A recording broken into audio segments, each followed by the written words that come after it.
Chapter 872. Chen Zhao snapped his fingers and crooked his finger at the short guy. I'm warning you. You. The short guy didn't dare to go forward. Chen Zhao had knocked down all 5 bodyguards. He'd be asking for death if he went forward. Chen Zhao just wanted to teach the short guy a lesson. It was his fault for being so mean. They'd parted on good terms anyway. Chen Zhao's treatment plan was up to them whether they accepted it or not. Chen Zhao wouldn't say anything. No matter which doctor it was, the treatment and recovery time given would be much longer than the time given by Chen Zhao. Chen Zhao wouldn't kill him. He was angry, but not to the extent of killing him. You can choose not to come, but I'll make it so that you two can't even leave America. Chen Zhao sneered. Hiring and ordering murder. You two will spend at least 3 years in prison. Nonsense. You're slandering us. Dominic and his manager were both anxious. So what? Chen Zhao said nonchalantly. This is America. I'm more familiar with it than you. Also, American law protects the weak. I can also add racial discrimination. Oh, California law has a very heavy punishment for racial discrimination. Chen Zhao often dealt with the police. He knew many basic laws like the back of his hand. How much do you want? Just name a price. Come here. Chen Zhao crooked his finger at the short guy. Or I'll call the police. In the end, the short guy still stood before Chen Zhao. What do you want? Chen Zhao grabbed the short guy's hair and smashed it on the glass table. Clang! The short guy fell to the ground with blood all over his head. Remember to watch your mouth next time. Chen Zhao looked at the short guy. Don't provoke people randomly in a strange place. Otherwise, I might have to find someone to collect your corpse next time. Chen Zhao turned to leave. After a few steps, he paused and looked back. Oh, my pay can't be missing a single cent. Holofin, you'd better watch your mouth next time.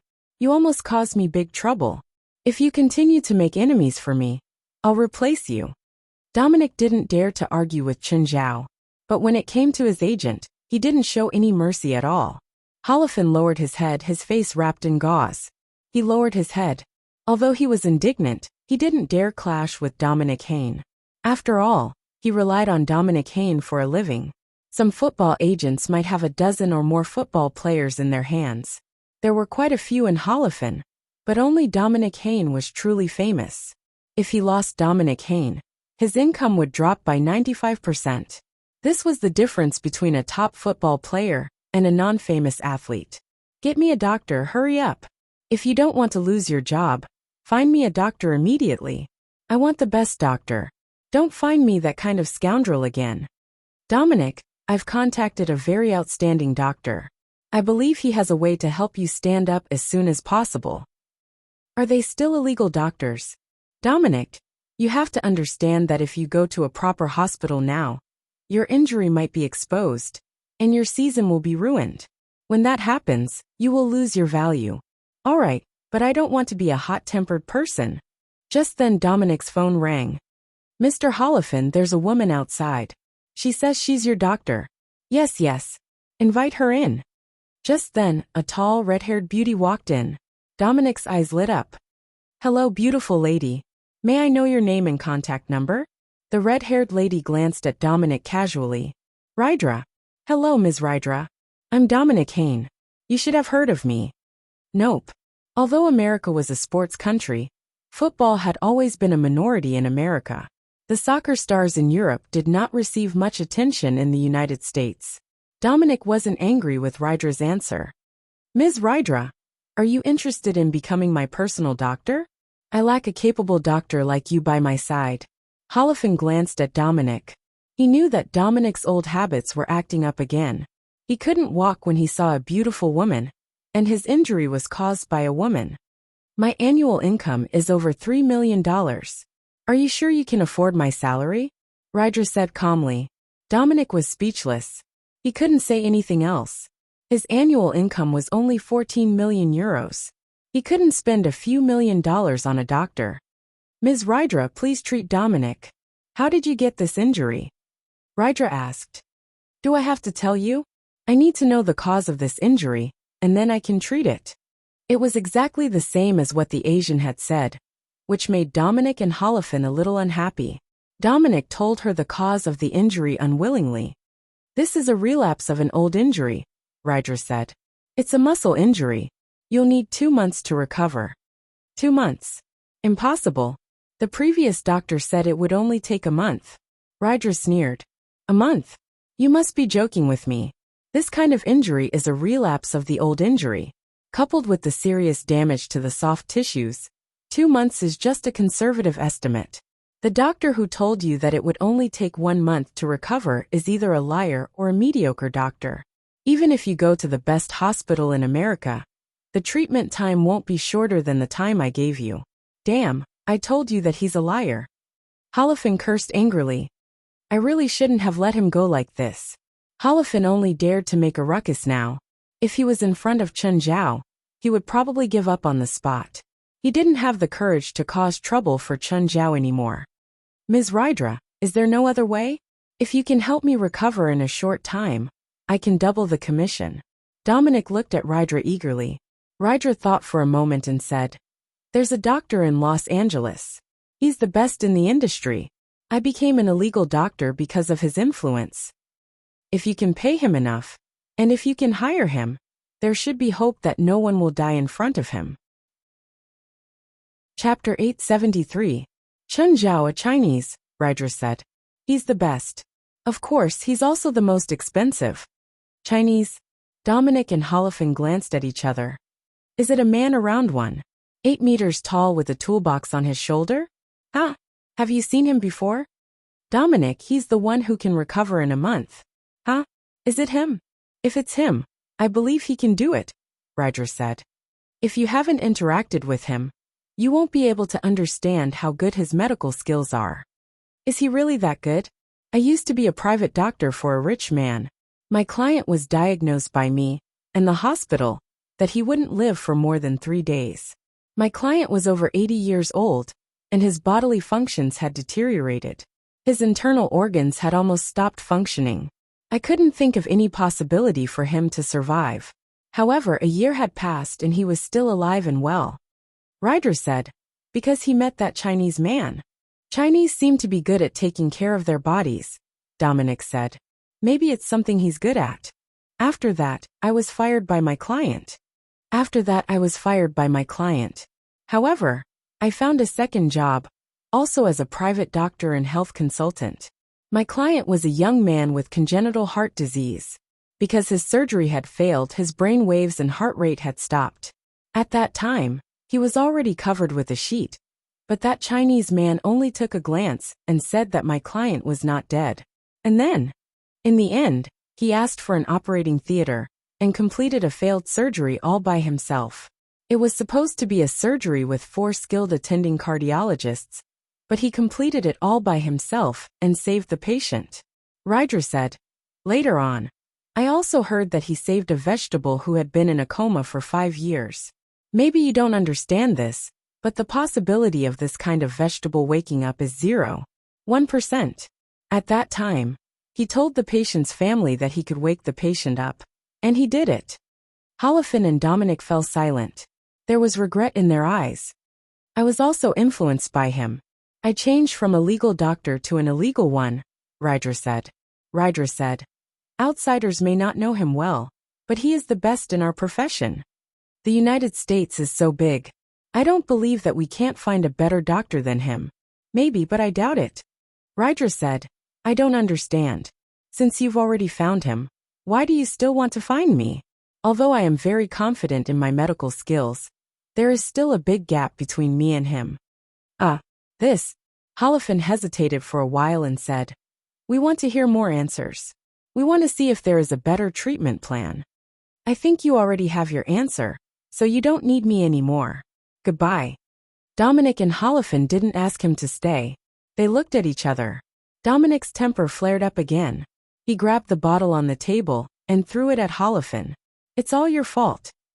If it weren't for you, we wouldn't have offended that Chinese. Help me think of a way. I want him to treat me. Let me think. I'll think of a way. Holofin's mind was a mess too. How about we raise the price? He might be tempted. Let's try. As long as I can stand up, I don't care how much it costs. Chun, bring some dog food when you come back. We're out of dog food again. The supermarket in town is out of stock. When Chen Zhao left Dominic's hotel, Fei Lai happened to call him. Chen Zhao found a nearby supermarket.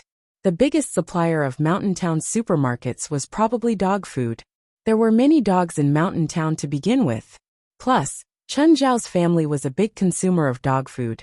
As a result, Mountain Town's supermarket was often out of stock. How did Chen Zhao sell dog food every time he went to the supermarket? He went straight to the pet section. Then, Princess pushed the cart, and Chen Zhao swept through the shelves again and again. After sweeping through rows of dog food, he would pull the cart to the brim. Then Black Ma and White Ma would come and buy 10 carts of dog food every time. Generally compliant dog food, in fact, tastes very good and is very nutritious. Canines weren't the only ones who liked it. Chen Zhao's other pets liked it too.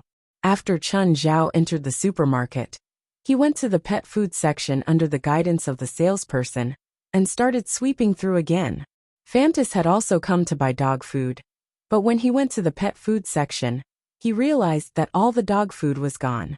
Raising his head, he saw a person pushing 4 carts filled with dog food. Famutas frowned. Wasn't this the Chinese man she'd met 2 days ago during the interview? Mr. Chen. Famutas called out in a testing manner. Chen Zhao turned around and realized that it was Fantas. You are. Chen Zhao couldn't remember Fantas' name immediately. Fantas, Mr. Chen. Don't you think it's rude to forget someone you've only met for 2 days? Fine, what's my name? Fantas' face darkened. Who the hell knows your name? See, as one of your interviewers, you didn't even know the interviewer's name. You're really too irresponsible. Mr. Chen, why did you buy so much dog food? I have a lot of pets. I need 2 bags of dog food too. Can I have 2? Fantas asked. What flavor do you like? Fantas clenched his fists. If he didn't really value his current job, he really wanted to beat the asterisk shoal up. Do you want this? Not this. It's too expensive. It's my treat. Chen Zhao acted as if he didn't realize his mistake and didn't care about Fantas' dark expression. He pushed the cart to the cashier. When the cashier saw the 200 kilograms of dog food, she was also dumbfounded. After leaving the cashier, Chen Zhao gave 2 bags of dog food to Fantas. No need to thank me. Chen Zhao smiled at Fantas. With a cold expression, Fantas left with the dog food. How rude. You didn't even say thank you. Fantas suddenly stopped and turned to look at Chen Zhao. If not for my job, you'd be in the hospital now. It seemed that Fantas really did need money. Otherwise, he wouldn't have swallowed his anger for his job. I think I've been a bit of a mouth lately. Chen Zhao slapped himself lightly. Fantas turned around and left coldly. As soon as he got home, his phone rang. Hello, who's this? I'm Steven. Come early tomorrow. I leave early. Chapter 874. Evan, come here. Just then, a large cat strolled out from a dark corner of the room. The cat was covered in spots and was more than 250 centimeters long. It is the largest cat on the American continent, the jaguar. Jaguars were the deadliest predators, and their diet included crocodiles. Jaguars were rarely owned by the rich in America because they were too big. Plus, cats had a habit of killing, so jaguars weren't good pets. His name was Evan, Fantas' pet. It was brought back by Famutas when he went on a mission in the Amazon forest. Back then, Evan was still a minor. Now she was a big girl. Fantas treated Evan like his own daughter. The 3-year-old Evan was already an adult, which caused his appetite to increase. Fantas had to find a better paying job. That way his daughter wouldn't starve to death. He had no choice but to feed Evan with dog food. Her credit card had already been maxed out because she had been fed raw beef and lamb all this time. Of course, as long as Evan survived this month, her pressure would be relieved. A monthly salary of $15,000 was enough to support Evan's expenses. Of course, Evan was very obedient most of the time. After more than 2 years of training, Evan would at least not actively attack humans. Fantas was pouring dog food for Evan when he suddenly saw something in the corner. Fantas walked over and saw that Evan was like a child who had done something wrong, shrinking his head and not daring to look up. Seeing this, Fantas was so angry that he laughed. He didn't know if someone's pet had suffered, or if Evan was too hungry. He directly brought back someone else's pet dog. Evan, I'm sorry for starving you, but we should abide by the rules, okay? Aww. Evan lowered his head and moaned. It wasn't clear if he was admitting his mistake or responding to Fantas's reprimand. Fantas was really short on money, even though his salary was high. But to survive this month, Evan would probably go out and bring back a few more dogs. If he was found, he would probably be beaten to death. He had to think of a way. Fantas thought for a moment and had an idea. The next day, Fantas brought Evan with him.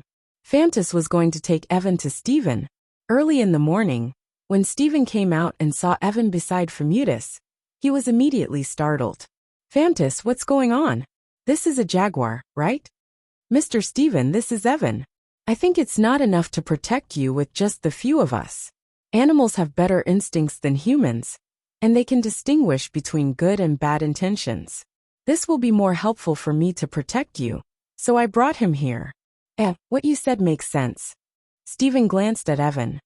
It won't bite, right? No. Fantas was very confident. But it came out early today. It hasn't had breakfast yet. It just so happens that I have a lot of raw meat in my kitchen. Can it eat beef? Of course, no problem. Fantas' face lit up with joy. Femutus had thought that he would have to spend some more effort to convince Stephen. Unexpectedly, Stephen's tolerance was much higher than she had imagined. He actually accepted Ewan so easily. He wasn't like a normal person, whose first reaction upon seeing Ewan was to run. Stephen was scared at first, but he behaved very normally afterward. He didn't seem to be afraid of Ewan at all. Fantas took a lot of meat from the kitchen. Stephen was rich, and probably wouldn't care about the beef. While she was feeding Ewan, Stephen walked over. Fantas was a bit embarrassed. You tamed it? Yes.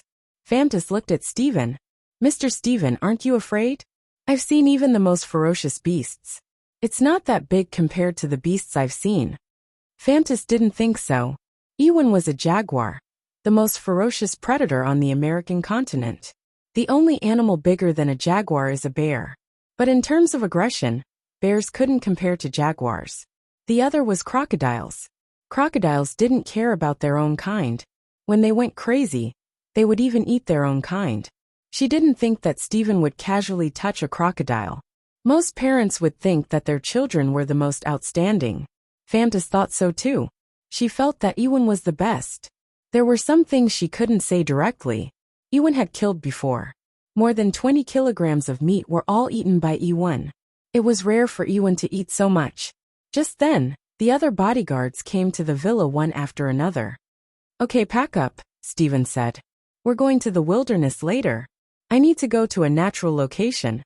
This time, Stephen had to choose a location. He'd already started planning a kidnapping movie. Ever since the plan was leaked, all the similar movies in Hollywood had been cancelled. No one and no studio wanted to clash with Stephen's theme and time. Everyone got into a business car. But before long, Fantas suddenly said, "There seems to be a car following us." Everyone was immediately alarmed and took out their guns. After all, they all knew that Stephen had just been kidnapped not long ago. There was no guarantee that there wouldn't be a second kidnapping. Stephen was also nervous. Stop the car by the side of the road. Why? Stephen asked. Mr. Stephen, if the car following us really has bad intentions, it's more dangerous to drive on the road, one of the bodyguards said. It's very likely that they'll crash into us and force our car to roll on the road, causing casualties in the car and causing us to lose our ability to fight.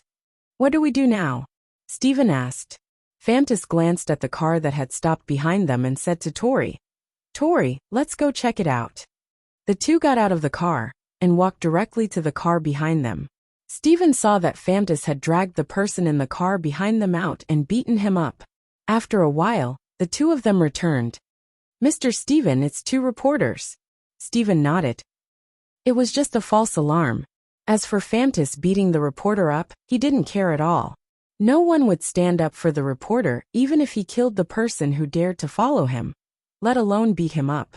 Fantas was still standing outside the car, looking around. Chapter 875. Fantas, what's wrong? Get in the car. Mr. Stephen, there's trouble. We need to go back. Phantus said with a serious expression. What's wrong? What did you find? Phamudis shook his head. I didn't find anything, but I sensed danger. You're not joking, are you? Phantus stopped fooling around. Mr. Stephen's matter is more important. I'm not joking. Mr. Stephen, for the sake of your safety, you should think about it carefully. Phamudis insisted on his own idea. I can sense danger. Stephen frowned and pondered for a moment. Are you serious? Phantus nodded solemnly. Go home, Stephen said. He didn't want to take the risk, even though the possibility was low. After experiencing danger twice, Stephen was very careful now. The other bodyguards all complained about Phantus. They felt that he was looking for trouble. When they reached Stephen's house, a figure rushed out from the side of the road without warning and blocked the front of the car. The bodyguard hurriedly slammed on the brakes, but it was too late. The front of the car hit the man, who fell to the ground. Did you hit someone? Mr. Stephen, he suddenly rushed out. The bodyguard driving the car explained. Let's not talk too much. Get out and check the man's injuries. Call an ambulance. The bodyguard hurriedly got out of the car and went to the man on the ground. As soon as he squatted down, the man suddenly raised his hand and grabbed the bodyguard's neck. Then, the bodyguard's neck was broken, and he was smashed into the windshield. Stephen was shocked. Phantus reacted the fastest. He pulled out his gun and fired 2 shots at the man in front. The man dodged left and right, and then hit the front of the car. Bang! The entire car was pushed back more than a meter. Phantus quickly jumped into the driver's seat and slammed on the accelerator. The commercial vehicle ran over the man's body, but everyone saw from the rearview mirror that the man who had been run over by the car had actually stood up again. Everyone felt their hair stand on end. He didn't die. Was he a monster? The man stood on the road and watched the car leave. He didn't plan on chasing. What's wrong with this guy? Who is he? Stephen asked in horror. Stephen, I think we have a problem. Phamudis said. You'd better find more people to protect you. I'm afraid it'll be difficult to guarantee your safety with just the few of us. What is that thing? The Terminator? I quit. I'm not doing it either. I didn't say that I was going to fight such a monster. The 3 bodyguards threw in the towel and ran away. Phantus, Tori, and the other 2 bodyguards were left. What do we do now? What should I do? Stephen asked helplessly. Mr. Stephen, I can introduce you to some of my friends. One of the bodyguards, Orion, said. What partner? Some idle mercenaries, Orion said. They're all very capable, but their fees are quite expensive. All right. Get them all here. At this moment, Stephen had already lost his sense of propriety and hurriedly said. With only 4 bodyguards by his side, he really did not feel safe. Phantus didn't say anything. She didn't have much hope for Orion's so-called friend.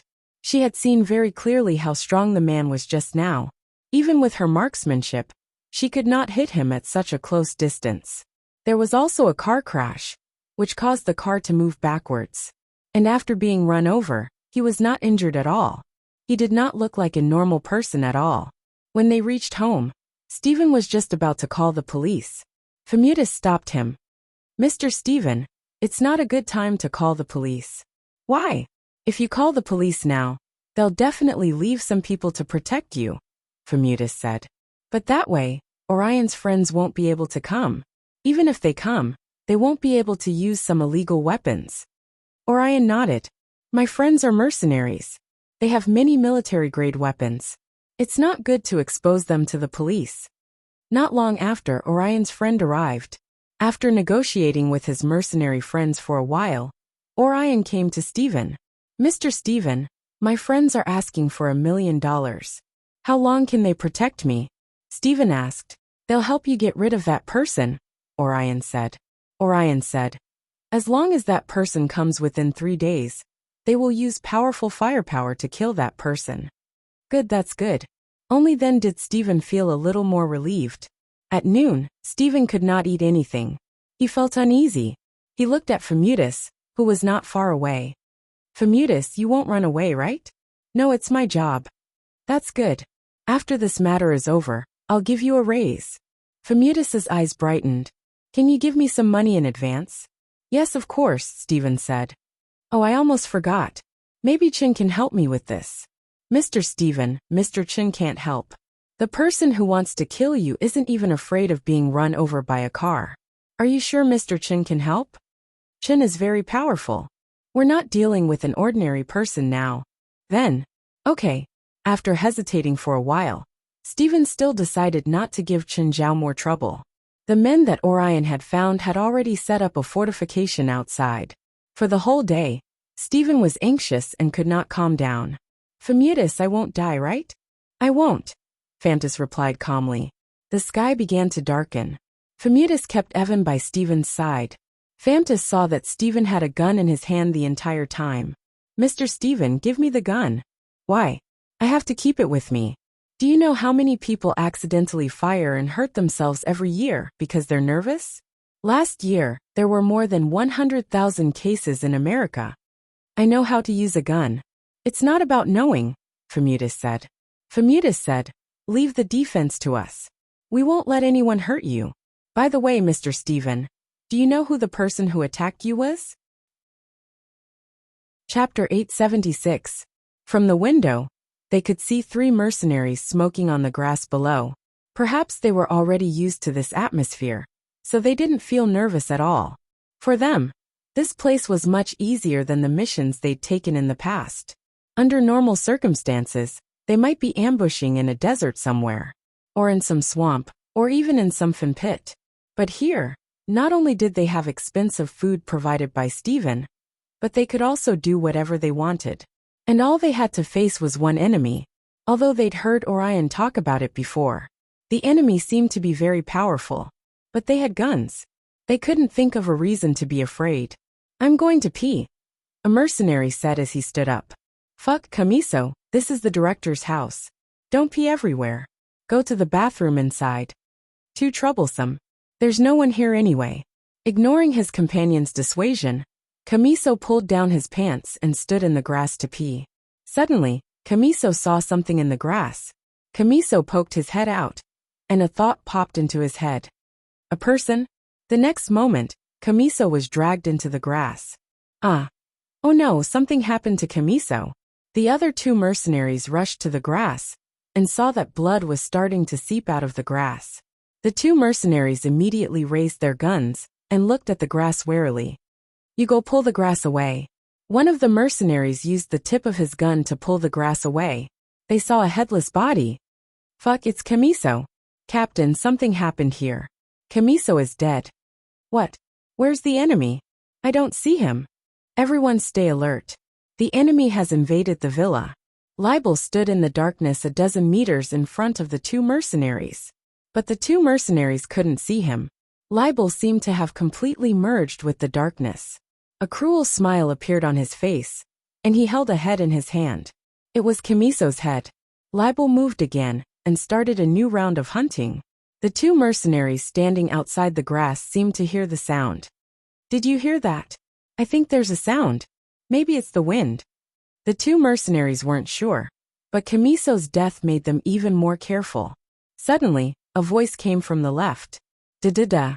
The 2 tense mercenaries immediately pulled the trigger. After firing dozens of bullets, the 2 of them finally stopped. Alistair, Ollie, what happened? Did you encounter any enemies? No, it could be. Esther was about to answer when he suddenly saw a black shadow standing behind Ollie. Ollie, behind you. But at that moment, Ollie's head suddenly fell to the ground. The figure had already reached out and strangled Esther. Da-da-da. What to do? What to do? That guy is here. That unkillable monster is here. Stephen's scalp was about to explode as he listened to the gunshots coming from outside. At this moment, 4 or 5 mercenaries ran in. What are you doing here? Has the enemy been eliminated? Fantus asked. No, that guy is elusive. We've already lost 7 people. There's nothing we can do in the dark, the leader said. We'll stay in the house and wait for him to walk into the trap. Fantus's expression changed slightly. He retreated to Stephen's side and whispered, Mr. Stephen, follow me closely. We'll retreat at any time. Why? We still have so many people. Why run? Stephen asked, confused. Just then, the lights in the entire house suddenly went dark. That was what Fantas was worried about. The situation instantly turned chaotic. Stephen immediately became agitated. That person is here. In the darkness, a person stood in the hallway. The moonlight shining in from the window could clearly see that the person was standing there. But the moonlight seemed unwilling to touch him. It was as if he was shrouded in a layer of darkness. Who the hell are you? Stephen yelled. Mr. Stephen, you forgot? You actually forgot me. Stephen felt that the voice was familiar, but he couldn't remember where he'd heard it before. Who exactly are you? Don't worry. I'll let you know who I am soon. Libel's voice was filled with excitement. You'll know soon enough. Open fire. The leader of the mercenary group shouted, and everyone's guns immediately burst into flames. Da-da-da. Libel's figure moved and disappeared into the darkness again. Stop. The mercenary group's leader gave the order, and the gunshots suddenly stopped. The atmosphere became tense. Every mercenary stared at the hallway nervously. Clang, the window suddenly shattered. Libel charged in through the window and pounced on a mercenary. Bang bang, Fantas fired, but Libel dodged and avoided Fantas' shot. Just as Libel was about to pounce on Fantas, Stephen pounced on him. In terms of body size and weight, Stephen was 3 times heavier than Libel. But when Libel raised his leg, Stephen was kicked away. Stephen! Fantas fired again. Libel jumped out of the window and disappeared into the darkness. Fantas looked at Stephen worriedly. Stephen stood up again, but he seemed to be limping. He was injured. Fantas had never seen an enemy like this before. He was completely unbeatable. Even a beast like Stephen had been injured in an instant. Damn, I don't want to play anymore. He's a monster. The leader shouted. The mercenaries were already thinking of retreating. All of them started to run out. But as soon as they stepped out of the house, they were attacked by Libel. Mr. Stephen, let's go, Fantas said in a low voice. Stephen, can you keep up? Roar. Stephen limped behind Fantas. Stephen was extremely nervous. Where are we going? Fantas glanced at the mercenaries at the entrance, who were currently fighting with Libel. Gunshots rang out one after another, continuing to ring out. I've already prepared the car, Fantas said. You knew that they couldn't stop us? My instincts have always been accurate, Fantas said. By the way, you don't mind if I blow up your house, right? What? Stephen didn't understand. Rumble. Stephen's house had already turned into ashes. Stephen was dumbfounded. Chapter 877. You just blew up $1 million. If you don't want to die, you better get in the car now. That guy didn't die. Stephen asked with wide eyes. No, I can feel it. He's not dead yet, Fantas said. Stephen hurriedly got into the car. Fantas was just about to start the car. There was a sudden bang from the back of the carriage, and Libel was already lying on the back of the carriage. He's here. Stephen, you old thing. Do you still remember? Bang! Fantas turned around and fired. Libel fell out of the trunk. The car started in an instant and sped away. Is he dead? No. Do you know who he is? No. Stephen was still dumbfounded. Who is he? Famutus glanced at the rearview mirror. He's chasing us again. Stephen looked back. He can outrun a car. I can't. Fantas looked behind him and saw that Libel was being pulled further and further away. Seeing that Stephen was about to escape, Libel looked around and directly broke the window of a car by the road. Libel's body began to emit a black gas, which seeped into the gaps of the car. Hoo-hoo! The car started and chased after Stephen's car again. He's here again, Fantas said. Where are we going now? Police station. I hope the police can protect you, Fantas said. Duong. Libel's car crashed heavily into the rear of Stephen and Fantas's car. Faster, faster, Stephen yelled. This car only has this kind of speed. The car belonged to Fantas. Fantas's heart ached every time it crashed into it. Mr. Stephen, will you pay for the repair of this car? If we can escape, I'll give you a new car, Stephen said nervously. Is there no way to kill that monster? At least not with pistols, Fantas said. Stephen took out his phone. Hey Chun, I'm being chased by an unkillable monster. Do you know what time it is? Did you know Feilai was pregnant? Call me at this time. Duong, I'm going to die. Stephen screamed. Come to my house. Chun Zhao yawned. Call me 3 minutes before you arrive. That's all. That way, Stephen called out. That's not the way to the police station. Stephen reached out and deflected the reverse. You're crazy. Do you know what you're doing? Those mercenaries couldn't even kill that monster with their powerful firepower. Do you think the police can protect me? Stephen suddenly became calm. You said it yourself. The firepower of the police can't compare to mercenaries. So if you want the police to protect me, I'll only die faster. Go to Chen's house. You're the crazy one. You don't trust the police. You'd rather trust that Chinese man. I told you to go to Chen's house. I refuse. I don't want to die. Famtis directly refused. I'll give you $100,000 if you can send me to Chen's house. Famtis froze for a moment and turned to look at Stephen. Are you serious? 100,000 USD. She had never seen so much money in her life. The $100,000 pierced through her heart. Yes, go to Chen's house. Where is it? How far is it? Mountain town. It should be 30 kilometers. I'll show you the way. Famtis' fighting spirit rose and he sped up. Nothing was more important than $100,000. As long as he had $100,000, Evan could eat whatever he wanted. He wouldn't have to starve or eat dog food anymore. However, Libel's car wasn't slow either. He caught up to the car in front and crashed heavily into the back of the car. Faster, faster. Stephen's breathing was rapid. Turn right, then turn left again. Damn, why does this Chinese man live in such a remote place? Stephen looked back at the car behind. The car behind us is emitting black smoke. Is it on fire? Famtis looked back. I don't think it's on fire. It's more like it's being controlled by a demon. Have you seen this before? No. Stephen's hair stood on end. The one chasing you seems to be a demon, right? Are you kidding? Stephen's expression stiffened even more. There's a fork in the road ahead. Where should we go? Turn left in the direction of Mirror Lake. Just then, Stephen took out his phone again. Chen, I'll be there soon. Shoal, stop sleeping. I'm dying. Got it. I'm getting up. Famutus was speechless. They were in dire straits. But from Chun Zhao's tone, he seemed to have just woken up.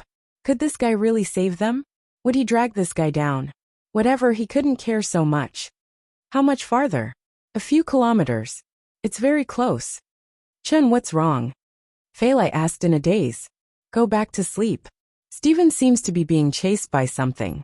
I told him to run to our house. I'll go down and take care of it. Go back to sleep.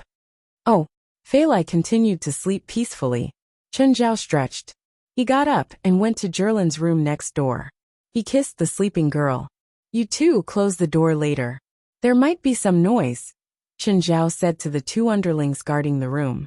Yes, master. Chen Zhao went downstairs and poured a glass of water. He walked to the door with the glass and waited for Stephen. He could already hear the sound of tires rubbing against the ground in the distance. How much farther? It's up ahead. The car went around a corner. Stephen could already see Chen Zhao standing at the door. Famtis also saw Chen Zhao. He was wearing pajamas and had a glass of water in his hand. The car stopped before Chen Zhao. Stephen, Famtis, and Evan rushed out of the car. Chen, there's a demon chasing us. Drink some water and calm down. There are no demons in the world. Chen Zhao handed the glass to Stephen. Mr. Chen, Mr. Stephen isn't joking. There really are demons. Guns are useless against them. Even a car can't kill them. Seeing Chen Zhao's attitude, Famtis was already in despair. Looking at Chen Zhao's sleepy eyes, she really didn't believe that he could solve the problem. Quiet down. My girlfriend and daughter are still sleeping. Famtis was completely speechless. He turned to look at Stephen. Did you see that? That's your last hope. Chun, that thing is coming. Chapter 878. The moment Libel saw Chen Zhao, his hatred and resentment grew even crazier. The car stopped before Chen Zhao. Famtis looked at Chen Zhao. She thought that Chen Zhao's legs must have gone soft from fear. He didn't even move. At the time, she thought that the monster would just drive over. Just then the car door opened. A person walked out. He was shrouded in a black aura. Famtis and Stephen could tell that the man wasn't normal. That's great. That's really great. The two people I hate the most, The two people who caused me to be in this situation have actually gathered together. I feel like God hasn't abandoned me, haha. That's great. Hey, lower your voice. Someone's sleeping inside. Stephen and Famtis stared at Chen Zhao speechlessly. Perfect. After I kill you, I'll kill your family too. I'll send them to accompany you. Libel suddenly pounced at Chen Zhao. Chen Zhao raised his head and kicked. Libel lost control and smashed into the windshield. Both Stephen and Famtis were stunned. The monster was kicked away? Both of them looked at Chen Zhao, who was yawning. Libel stood up again and pounced at Chen Zhao again. Bang! The next moment Libel was kicked away again. So sleepy. Chen Zhao rubbed his eyes. Libel didn't believe it. He wasn't willing to accept it. He was already like this. Why couldn't he beat Chen Zhao? Libel charged at Chen Zhao again and threw a punch at him. Watch out! Famtis immediately warned Chen Zhao when he saw Libel's ferocious attack. Libel's fist hit Chen Zhao's face. Chen Zhao tilted his head slightly. Famtis and Stephen stared at Chen Zhao in shock. It ended just like that? Chen, doesn't it hurt? Chen Zhao touched his cheek. Let me teach you how to punch. Stephen and Famtis saw Chen Zhao's fist turn red the moment he punched. The moment it hit Libel's stomach, the black aura around him exploded. As for Libel, he lost control of his body and smashed through the parked car behind him. Stephen and Famtis' eyes almost fell out of their sockets. Famtis remembered that he'd met Chen Zhao twice in the past few days. She had even thought about teaching him a lesson. Now he suddenly felt so stupid. A mouse actually dared to provoke a tiger. Stephen had always known that Chen Zhao was very powerful. However, he did not have a clear concept of the word powerful. He didn't know how strong Chen Zhao was. But now, he finally had a clearer understanding. The monster that was hunting him was invincible. This invincible monster couldn't defeat Chen Zhao. Bang! Famtis's car finally exploded under the battered and battered state. Libel stood up again, the black aura around him thicker. The flames on his back reflected the black aura on his body. Wow! At this moment, Jerlin's cries came from the villa. She was startled awake by the explosion. Chen Zhao rubbed his forehead and looked at Libel. You woke my daughter up. I'll make sure she never wakes up again, Libel said cruelly. Famtis raised an eyebrow. She could feel that Chen Zhao had changed. His gaze had changed. Chen Zhao finally started walking. Famtis realized that Chen Zhao hadn't moved at all. He'd been standing there the whole time. But now he finally walked forward. What did you just say? I'm going to. Libel didn't finish. Chen Zhao suddenly appeared above his head and punched at him with his right fist. Libel hurriedly raised his arm to block. Bang! Black blood splattered on the burning car behind him. Stephen's mouth hung open. Libel's right arm had turned into minced meat. Famtis' pupils constricted. She'd thought that Libel was already a monster. But compared to Chen Zhao, Libel was more like a sheep that had entered a tiger's den. What did you just say? Chen Zhao stood before Libel. Libel wanted to turn and run. But Chen Zhao had already grabbed his left arm. Repeat what you just said. Chen Zhao pinched Libel's mouth and lifted him into the air with one hand. Famtis and Stephen heard the sound of bones cracking in Libel's jaw. Libel's jaw had been completely crushed. Stephen, go get my kids. It's time for supper. Oh. Stephen immediately ran into the mansion. Famtis didn't understand what Chen Zhao meant. What kids? What supper time? Soon she understood. A large fiery red lizard ran out. Stephen hid behind Famtis in fear. In fact, Famtis was also very happy at this moment. Abitos was really too big. Abitos went up and bit down on one of Libel's legs that was lifted in the air. Libel tried to resist, but Chen Zhao pinched his face. He wanted to scream, but he couldn't. Famtis was still paying attention to Abitos and marveling at its size. Her body was suddenly pushed by a huge force. Famtis lost her balance and fell to the ground. Then, she saw a huge body pass in front of her. Anyone who saw the princess for the first time would be shocked by her figure. Princess also bit Libel's other leg. Crack, crack, crack. Princess's bite force was much stronger than Abitos. Abitos was still tearing. But Princess had bitten off Libel's leg. Abitos saw that Princess had torn off a leg. So he immediately went up to fight Princess for food. The two behemoths were fighting over it. Famtis felt his scalp go numb. Just then Black Ma and White Ma came out too. Although Black Ma and White Ma were not as big as Abitos and Princess, they were still bigger than Evan. Famutus was dumbfounded by what he saw. Were all the pets raised by the Chinese so perverted? Just then Libel's arm that Chen Zhao had crushed started growing again. As expected, it was another believer of the god of otherworldlings. Chen Zhao took out his bronze sword and nailed Libel to the ground. "Don't eat too much tonight," Chen Zhao said. "If you're full, leave some for Aman." With that, Chen Zhao ignored Libel and said to Stephen, "Let's go in." "Huh. We're not going to care about him. Why should we? Do you want to watch Abitos and the others eat supper?" Stephen glanced at Libel. He would only have nightmares if he looked too much. He decided not to watch and followed Chen Zhao into the living room. Chapter 879. "Just an idiot with water in his head," Chen Zhao said casually. In Chen Zhao's mind, people who believed in those alien gods were crazy. Other than having water in their heads, there was no other explanation. Chen Zhao believed that a good religion, one that could be recognized by the government, had to first guide people to do good, to maintain the stability of society, and not to encourage believers to do some crazy things. By the way, who is that guy? Why does he treat us as enemies? Libel probably didn't know that after all the trouble he'd caused, Chen Zhao and Stephen didn't even know who he was. They didn't even care about him at all. Stephen was also confused. I don't know. He felt that he was innocent, and that a monster had a grudge against him for no reason. "Oh, is this your pet?" Chen Zhao looked at Fantas Evan. "It seems to be injured. Come here, I'll help you heal it." Evan looked at Chen Zhao confused. It wasn't that he didn't understand Chen Zhao. On the contrary, it understood Chen Zhao's words. That was why he looked confused. Chen Zhao had used the skill stone beast language. That was why he could communicate with any wild animal. Evan limped toward Chen Zhao. Fanta's face was filled with surprise because Evan rarely got close to strangers. But now, Evan actually walked toward Chen Zhao. Chen Zhao reached out and touched Evan's hind leg.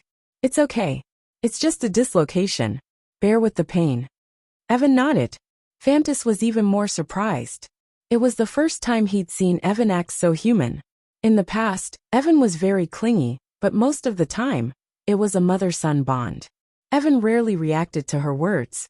But when facing a stranger, he was actually so human. Crack! Chen Zhao straightened Evan's leg, and Evan's movements became much easier. But Evan didn't dare to be impudent here. Everyone in this house was a wretched wretch. "Chen, are you a spiritualist?" Stephen asked. "Amateur. Don't you think it's really late?" "It is. Which room do I sleep in tonight? If you don't have enough room, I can squeeze in." "That's good too. The princess and the others' rooms are still empty. You can go to their rooms to rest. You know that the princess and the others won't bite, except for the occasional hunger in their sleep." In Chen Zhao's house, Stephen could finally sleep peacefully. Only Chen Zhao could give him a sense of security and trust. The next morning, Stephen and Fantas left in a hurry. The incident last night was not a small one. After all, so many people had died in Stephen's house. Furthermore, there were guns and cannons, and even Stephen's villa was bombed in the end. His house was probably filled with police officers last night. "Chen, what happened to Stephen's family? This isn't your plan again, is it?" Rasva had just received the news. "No," Chen Zhao said. "He was being chased and ran to my house in the middle of the night." "So interesting. Hee interesting." Chen Zhao didn't know what Rasva was thinking. Anyway, Stephen had almost peed his pants yesterday. If it was Rasva, it would probably be the same. "Chen, I think the attack on Stephen's house will be another hot news. That video should be released soon. I have a reporter friend.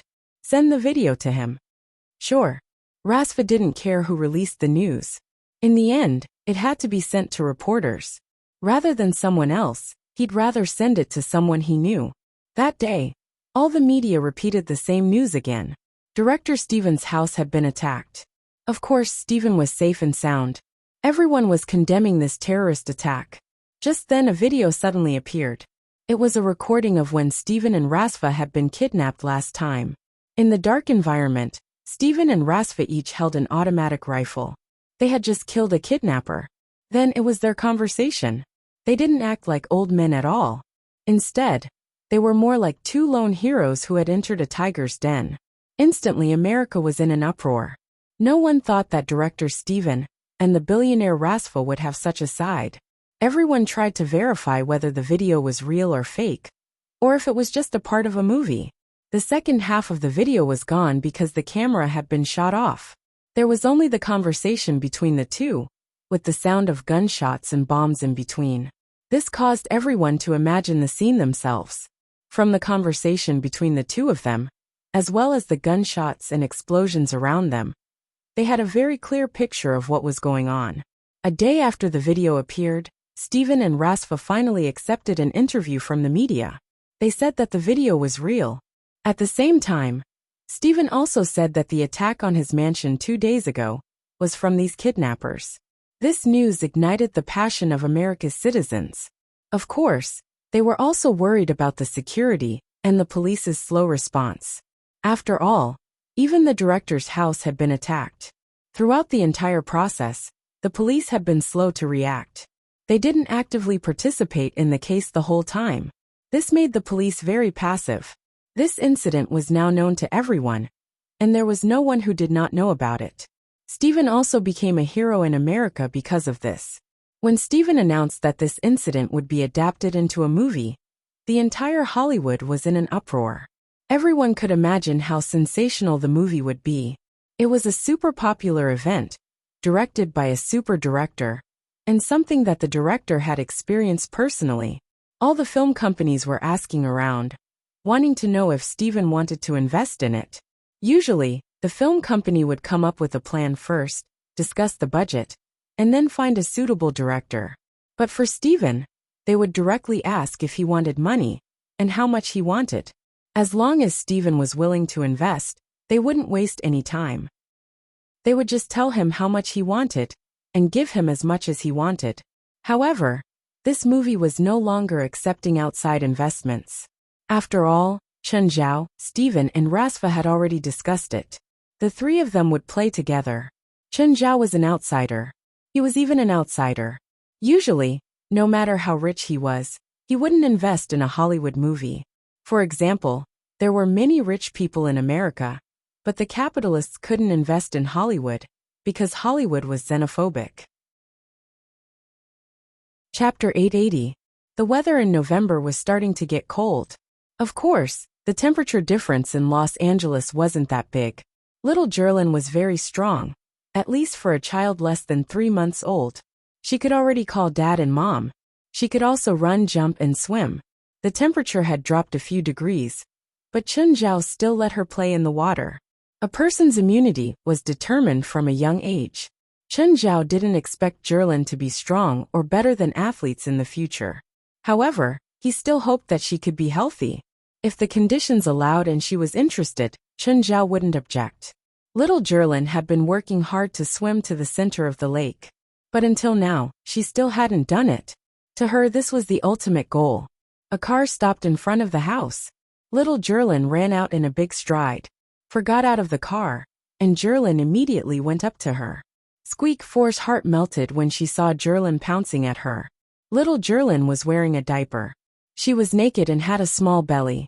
Every time Jerlin opened her mouth, saliva would fly everywhere.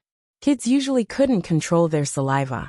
Once they opened their mouths, saliva would flow to the corners. Four carried Jerlin into the living room. Feilai, why don't you let Jerlin wear more clothes? You're not mistreating her just because she's not your child, right? Feilai was speechless. I want to dress her pretty, but every time I do, she'll have her friends tear her clothes and then jump into the water to play. Feilai was helpless too. Jerlin had to soak in the water for at least 2 to 3 hours every day. She didn't do it at the same time either. She went into the water from morning to afternoon, and then to night. In between she would sleep, rest, or play other times. Little Jerlin was wild and very active. Medically speaking, normal kids should be active. The healthier they were, the more active they were. This was because a child's cerebral cortex actively inhibited the process, which was weaker than the process of excitement. The younger they were, the more active they were. This kind of active process was very beneficial for the development of a child's brain. If their brain was active for a long time, they would be more cheerful and lively. The average temperature these 2 days has been below 22 degrees. Are you sure it's okay for Jerlin to go into the water? Chen said it's fine. He said Jerlin has already gotten used to the temperature change, so he didn't stop her. Fine. Since Chen says so, I can't object. For trusted Chen Zhao's judgment. In fact, as long as one overcomes the doting that parents have for their children, many behaviors that seem dangerous to children are not really dangerous. For example, children's climbing and jumping may seem dangerous to adults, but in fact, the possibility of children suffering from side effects from bumping into things is very low. Suppressing this kind of nature would instead bring about some uncertain consequences. For example, many people with depression have suppressed their natural instincts since they were young. When they grew up, their brains would always be in a state of self-restraint. The activity of the cerebral cortex would be too weak, and they would eventually suffer from depression.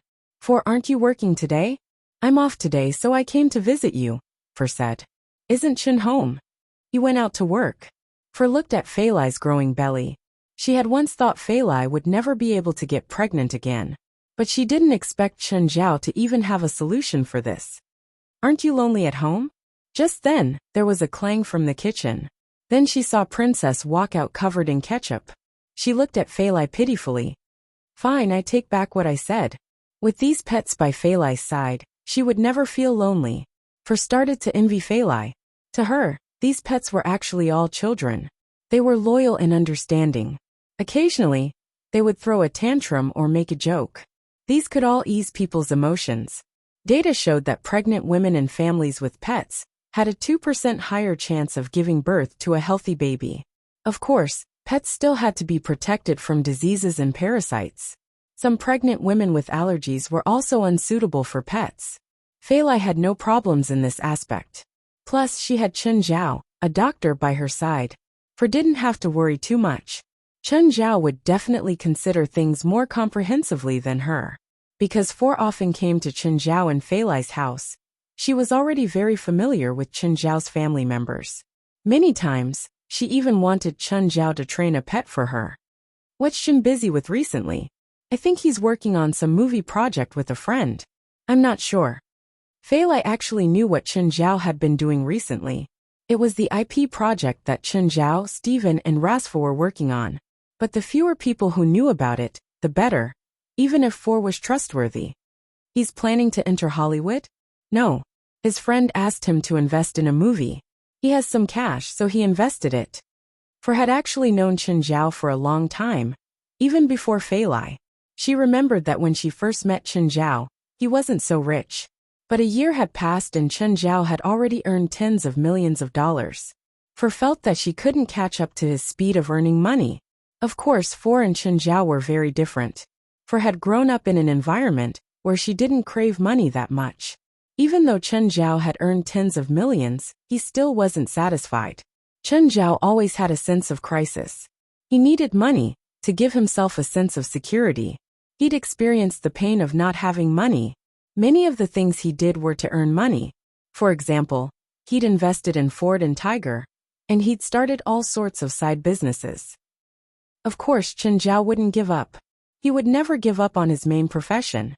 It was also his ability to survive and his medical skills. At the moment, Chen Zhao was treating a woman in her 50s. Mrs. Peter, your problem isn't serious. You just need to walk more. Thank you, Mr. Chen. You're a good person. God will protect you. Huh. I'm not a believer, Chen Zhao replied, smiling. No, God will protect every good person. Mrs. Peter, I'm an illegal doctor. Are you sure I'm a good person? This has nothing to do with profession. I just feel kindness from you. Smiling, Mrs. Peter pulled Chen Zhao over. Chen Zhao had nothing to do now, so he sat in the yard and chatted with Mrs. Peter. Chen Zhao saw a book on the table. Mrs. Peter, do you study theology? I have 43 degrees in different fields, and theology is my 44th field of study. Chen Zhao was stunned. This Mrs. Peter was actually a super genius. For a person in her 50s, 10 years of maturation was deducted. This meant that she could get a degree in a different field in almost a year. Mrs. Peter, you should have a medical certificate too, right? Chapter 881. Physics, Biology, Chemistry, and Math. These should all be very scientific subjects. They should have helped you build a complete worldview. How can you still learn theology? Chen Zhao looked at Mrs. Peter curiously. There was a saying that went, the end of science is theology, and the end of theology is philosophy. Actually, that wasn't the case. Science was very rational. Science was materialism, while theology was idealism. Science was because I believed it existed and I had to prove it. Theology was because I thought it existed, so it must exist. These were two completely different ways of thinking. Therefore, it was hard for Chen Zhao to imagine a scientist studying theology. What about you? Mrs. Peter looked at Chen Zhao. Do you believe in God? Chen Zhao thought about it. God. He'd seen demons, angels, and other worldly gods. However, Chen Zhao was still doubtful about whether God really existed. Everyone had their own understanding of God. In religious descriptions, God was omnipotent and omnipresent. Atheists and theists actually had very similar viewpoints, because atheists and theists both felt that God existed in everyone's heart. I'm a wavering person, Chen Zhao answered. I only believe in what I see. Then you're a rational person, Mrs. Peter said, chuckling. Chen Zhao looked at her. She must have been a beauty when she was young. Even though he had aged, his body still carried a kind of graceful and luxurious temperament. Actually, Mrs. Peter wasn't very old now. I used to be a rational person too, Mrs. Peter said. A very pure one. I'm even an atheist. Then what changed you? Forget it. It's nice talking with you. Let's change the topic. Chen Zhao was stunned. Weren't they having fun? Why did they suddenly change the topic? Oh, you said that you can't study medicine, because you haven't learned it. Why is that? Is it a family tradition? Actually, this question goes back to the previous topic. Mrs. Peter looked at Chen Zhao. You also like to explore secrets. People are curious, aren't they? Then what I'm about to say next, you can just treat it as a supernatural story. Don't question me. I won't accept any questions. If you say that, it means that you have been questioned many times in the past. I said it to share, not to be questioned, Mrs. Peter said. It was a cold night 3 years ago. I was sitting in a wheelchair reading Feynman's lectures on physics. Then a man appeared in front of me. He was wearing a wide-brimmed felt hat and a red patterned scarf. I couldn't see his face clearly. He asked me if I was willing to stand up. Chen Zhao raised his head in surprise and looked at Madame Peter's legs. Madame Peter, your legs. I've been in a wheelchair for 50 years, Mrs. Peter said. I was born with a thigh malformation. No wonder. How could a normal person spend so much time on studying? Perhaps only someone like her, who spent her entire life in a wheelchair, would spend all her time studying. I told him that I was willing. No matter the price, I was willing to stand up. I wanted to stand up. He said that I could stand up, but I had to agree to one of his requests. I couldn't study medicine. If I did, I wouldn't just lose my legs. I would lose even more. A demon contract? But what about this contract? There was no peace in such a request, right? So you stood up? Yes, I slept for a while. Then my legs became like a normal person's. Mrs. Peter looked at Chen Zhao. That person was like God's messenger. From then on, I believed in God's existence. God's messenger? Chen Zhao looked at Mrs. Peter. Do you have any bad feelings? No, I think I'm fine. Chen Zhao wanted to ask Mrs. Peter to take a look at his legs. But after thinking about it, he felt that the request was a bit too much. Plus, Chen Zhao wasn't sure if the story was true. Even as someone from the supernatural world, this story sounded inconceivable. There were many unreasonable parts. Chen Zhao didn't know if Mrs. Peter hadn't thought through the story when she made it up, or if it was really God's messenger. To Chen Zhao, this was just an imperfect supernatural or mythical story. So did you study theology to study this? Do you want to find a reasonable explanation to solve your fate? You can say that. Have you thought about it? What if it's a demon's deal? Child, I know what you're thinking. I study theology, so of course I've come into contact with demon religions. No matter which religion it is, demons represent transactions, giving and receiving. A scholar once said that the original image of a demon was actually a merchant. Merchants make huge profits through transactions. People seem to be fair in transactions, but in reality, their interests have already been harmed. Mrs. Peter said, "But I didn't give anything, so I don't believe it's related to demons. Forbidding you from studying medicine isn't a sacrifice? I think it's a warning and not a transaction. Maybe God saw my future and gave me some kind of warning." Hearing Mrs. Peter's words, Chen Zhao lost interest in continuing the discussion. You couldn't question a believer's faith. She chose to believe in God, because God formed her worldview. To argue and question her was not to challenge her God, but to challenge her worldview. She believed that her understanding was the truth. She didn't say it to share. Instead, she wanted some kind of support. Chen Zhao couldn't deny her. No matter what he said, she wouldn't believe it. Plus, Chen Zhao wasn't even sure if Mrs. Peter was telling the truth. "Mrs. Peter, it's getting late. I should leave."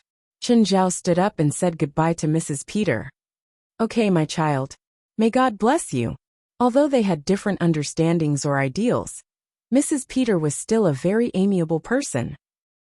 "If you have time, you can come and accompany me. Of course I'll pay you." Chapter 882. Chen Zhao went to the headquarters of the supernatural organization. The people in the organization had all become much stronger. As the saying went, the leader was the deciding factor. A weakling as the leader wouldn't be recognized by the members. But with a strong leader, it wasn't about whether the members would recognize the leader. It was about whether the leader would recognize the member. With Chen Zhao's current prestige in the organization, no one doubted if he had the right to be the president anymore. They only needed to worry about whether Chen Zhao would think they weren't suitable to be a part of the organization. "President, the magic power of all the members of our association has reached D rank. What's the use of just magic power? We can't increase our combat ability." Wes was helpless too. Chen Zhao didn't even see them when they fought. Every time Chen Zhao had to act, it was usually a huge problem that couldn't be solved. For example, during the Irwin crisis, they'd helped. But against Abaddon, they'd all been killed in a second. Actually, their combat ability was pretty good, as long as they weren't facing monsters like Abaddon or the Fallen Source. Ever since Pamela led the Evil Spirit group, if the members didn't have a mission, they'd fight and train with the Evil Spirit group. Therefore, each of them had rich experience in fighting evil spirits. Just then, Jolig and Padalu ran up to Chen Zhao. "President, we've improved the magic power testing device again. Now it doesn't use pointers to represent values. Instead, it uses electronic numbers. It'll be more effective and direct to get the data. We've also increased the upper limit to 5,000. We'll definitely get your magic power data this time." Both of them were very excited. They worked hard to calculate Chen Zhao's magic power data. However, the previous two tests ended in failure. The first time, the magic power testing device had a threshold of 500. The second time, it was 1,500. In both tests, Chen Zhao's magic power far exceeded the threshold on the meter. So this time, after some research and experiments, they finally completed this magic power testing instrument with a threshold of 5,000 magic power. "Oh, where's the device? You didn't bring it with you? It's in our lab." "Okay, I'll go take a look. I also want to know how much my magic power is." Wes followed too. In fact, he wasn't the only one. After learning that Chen Zhao was going to test his mana again, even Aduz ran to the lab. Everyone in the headquarters was crowded at the entrance of the laboratory. "Where are the instruments?" Chen Zhao asked. "There, that's it." Jolig pointed at a 2-meter device in the corner. The device looked like a height and weight measuring device, but there were 2 cylindrical spheres in front of it. "President, you can stand on it and release your mana while holding onto the 2 spirit stone handrails. So big. It can't be helped." In order to increase the maximum capacity of magic power, we need more complicated circuits. And we also need larger spirit stones and wood conductors. Chen Zhao stood on the machine and grabbed the 2 spiritual stone handles. "That's enough. Release your magic, guild leader." Chen Zhao released his magic power. In an instant, the numbers on the mana testing instrument skyrocketed. In the end, all the numbers turned to 0000, and everyone could smell something burning. Stop. Stop, President, stop the mana output. Jalog paled. But it was too late. The circuits on the mana testing instrument emitted sparks and started burning. Chen Zhao hurriedly walked down from the device. Jalanash went up and released a chill to extinguish the fire. But by then the device was already destroyed. Although the fire was extinguished, many circuits were destroyed. Jalog wanted to cry, but no tears came out. He and Padalu had worked together to make this. Why are you crying? It's just a device. Can't we just use a new one? Guild leader, I asked someone to buy these 2 spirit stone trees from overseas. Each one costs $200,000, Blackie said. Chen Zhao's eyes widened. So you just destroyed $400,000? President, you destroyed it, Jalog said. Also, including the development of the device, it cost about $500,000. Fuck, if you didn't make me test my magic, this wouldn't have happened. In the end, it's all your fault, Chen Zhao argued. Also West, Chen Zhao argued. Isn't the budget for Jalog's lab too loose? You spent $500,000 on a useless instrument. Do you think we have enough funds this year? President, we do have a lot of funds left. Also, our higher-ups reduced our budget for next year. Reduced our budget? Tell our higher-ups that we'll double our budget next year. It'll be at least $10 million. If it's less than $10 million, we'll let the anti-terrorism department handle things like the Irwin incident. Also, the budget for next year has to arrive by the end of the year. If not, we'll go on strike temporarily. Huh? How what? Did I go back on my word? Fine. Also, this year's budget should be used up by the end of the year. How much money do we have in our accounts? $2.5 million. It's almost the end of the year. Calculate the year-end bonus for the members and organize a trip to spend the money. President, you're wise, Adu shouted. President, you're wise. Year-end bonus and organizing a trip. The members had no reason to reject, except for West, who had a bitter expression. Everyone was excited. Their work this year had been fruitful. They could also be stubborn and ask their higher-ups for funds. Who asked them to have a stubborn president? It was fine if they didn't want to pay. If anything happened, they'd solve it themselves. President, where do you think we'll go on a trip? West asked. Go wherever you spend the most money. The last 2 times I went to New York and San Francisco, I didn't let you have a good time. This time, I'll make it up to you. If you want to play expensive. Stay in the best hotels and eat the best food. Other than gambling, all the normal expenses will be paid by the association. Adu stopped talking. He'd had a good time these 2 times. Of course, he didn't mind a 3rd time. President, I love you to death. Patya exclaimed excitedly. President, we only have so many members. No matter how much we spend, we can't finish 2 million, right? Chapter 883. Okay, I got it. Don't rush me. I'll go over today and help you solve the problem. Aduz was on the phone. He was in a good mood. Chen Zhao had made a decision in the association today. He could get at least $10,000 as a year-end bonus. There were many other members too, but Angelite's performance was quite good. At least in the recent missions he'd been very active. Although Aduz was only a security guard of the association, and an ordinary person at that, it was not as if he had never displayed his abilities. He had made his contribution to the best of his ability. For example, acting as a driver. He'd also cooperated with some dangerous situations. Even if he hadn't done much, he'd still put in some effort. President, I'll take half a day off, Aduz said. Chen Zhao glanced at him. You took a private job? The association didn't forbid people from taking private jobs. Chen Zhao didn't either. After all, Chen Zhao was an illegal doctor. It was a kind of private job. There were 3 types of missions in the association. One was a mission from the higher-ups, such as a haunted house, or a serious paranormal event in a certain area. Such jobs couldn't be avoided. This was the reason for the existence of the Supernatural Association. The other type was private missions. They'd go out and find jobs themselves, then charge fees based on the situation. They'd definitely take missions from rich people. If they were regular people, they'd do it if they were willing to pay. The last type was the association's mission. It was also a planned mission. For example, when they chased after the family, it was the entire association's mission. The association wasn't a profit-making organization anyway. After all, it was a subsidiary of the anti-terrorism department. But Aduz was just a regular person. Can you handle it? Yes, President. It's not my first time. It's just a normal case of evil spirits harassing people. Aduz was so confident because of his equipment. As a member of the association, he had equipment too. For example, he could see evil spirits with his ESP glasses.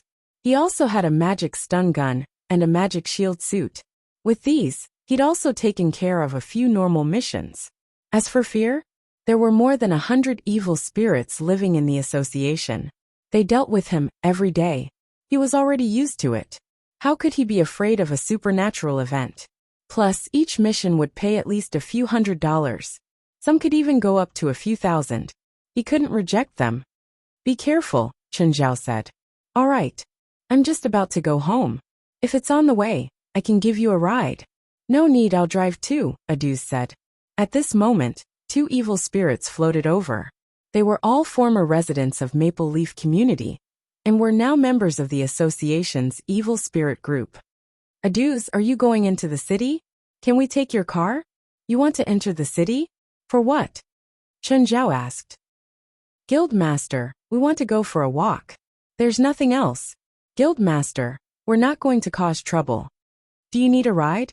No. No need. We'll take Aduz's car. The two evil spirits were terrified. Sit in Chen Zhao's car? That was impossible. They knew how terrifying Chen Zhao was. That was a terrifying monster that beat up a demon like a baton. Chen Zhao's sneeze could make their souls scatter. All right.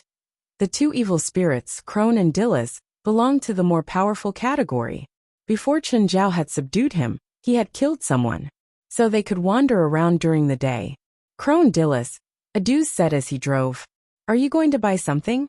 Ms. Pamela has been studying black magic recently. We're going to buy some magic materials for her. How about this? I'll take you to the magic shop. After you buy the things, come with me to a place. Help me when necessary, and then I'll send you back, Aduz said. Sure. Crone and Dillas nodded. They didn't want to come back so soon. There were too many rules in the association. It was inconvenient for them to move around. Now that they could stay outside officially for a while, they were more than happy to do so. Let's go here. Crone and Dillas floated out of the car and entered the magic shop. Since it was a magic shop, they naturally accepted all kinds of customers. Even if it was an evil spirit who came to buy things, they would accept them. As long as they paid, they could also buy what they needed. In fact, some spiritualists already had guardian spirits or evil spirit servants. Sometimes spiritualists would send these spirits to buy things for them. A moment later, Crone and Dillas walked out of the shop. Aduz, we can go now. Did you buy everything? Yes. Then come with me. I've got a job, Aduz said. Aduz, do you have extra clients? Introduce a few to us. You want to earn extra money too. It's not like you don't know the association's rules. As long as you have a valid reason, you can come out. I'll help you keep an eye out, but you two are too strong. Aduz looked at Crone and Dillas suspiciously. If it was just a normal supernatural incident, he could solve it himself. If he could earn money, why would he give it to them? Unless they could solve something that he couldn't solve himself. We're stronger than regular evil spirits, Crone said. We can devour them. As long as it's a client you introduce, we'll give you 20% of the commission, Dillas said. Sure, then let's test your strength first. Are there many evil spirits? If there are too many, we can't do anything. We can only devour one evil spirit a week. Actually, Crone and Dillas could devour a few more. But there were rules in the association. First, members of evil spirit groups couldn't devour each other. Second, they had to maintain their rationality before using the devouring ability.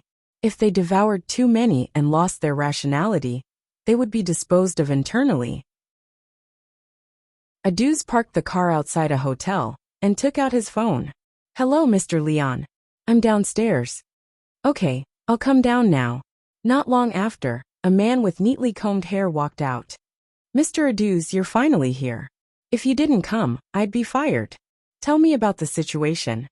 Aduz was a marginal member in the association, but outside, he could be an expert. Chapter 884. Dong Dong. Why is it so noisy downstairs? Dominic said unhappily. Didn't they say this is the best hotel in LA? Why is it so noisy at this time? I'll send someone down to take a look, Holofin said. Meanwhile, downstairs in Dominic's suite, Aduz, Crown, and Dylas were fighting evil spirits. I didn't expect there to be 7 evil spirits here, Aduz said with lingering fear.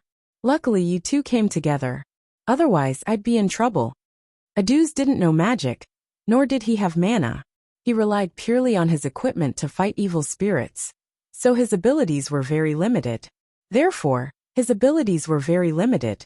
If his equipment was useless, then he was no different from an ordinary person. One ran away, Crown said. Mr. Aduz, is it done? Leon pushed the door open and entered. He'd heard a strange howl from the room. It was chilling, but now that it had finally calmed down, Leon couldn't help but push the door open and ask. It's done, Aduz said. Crown said from beside Aduz. Aduz, is it good to lie like this? Didn't one run away?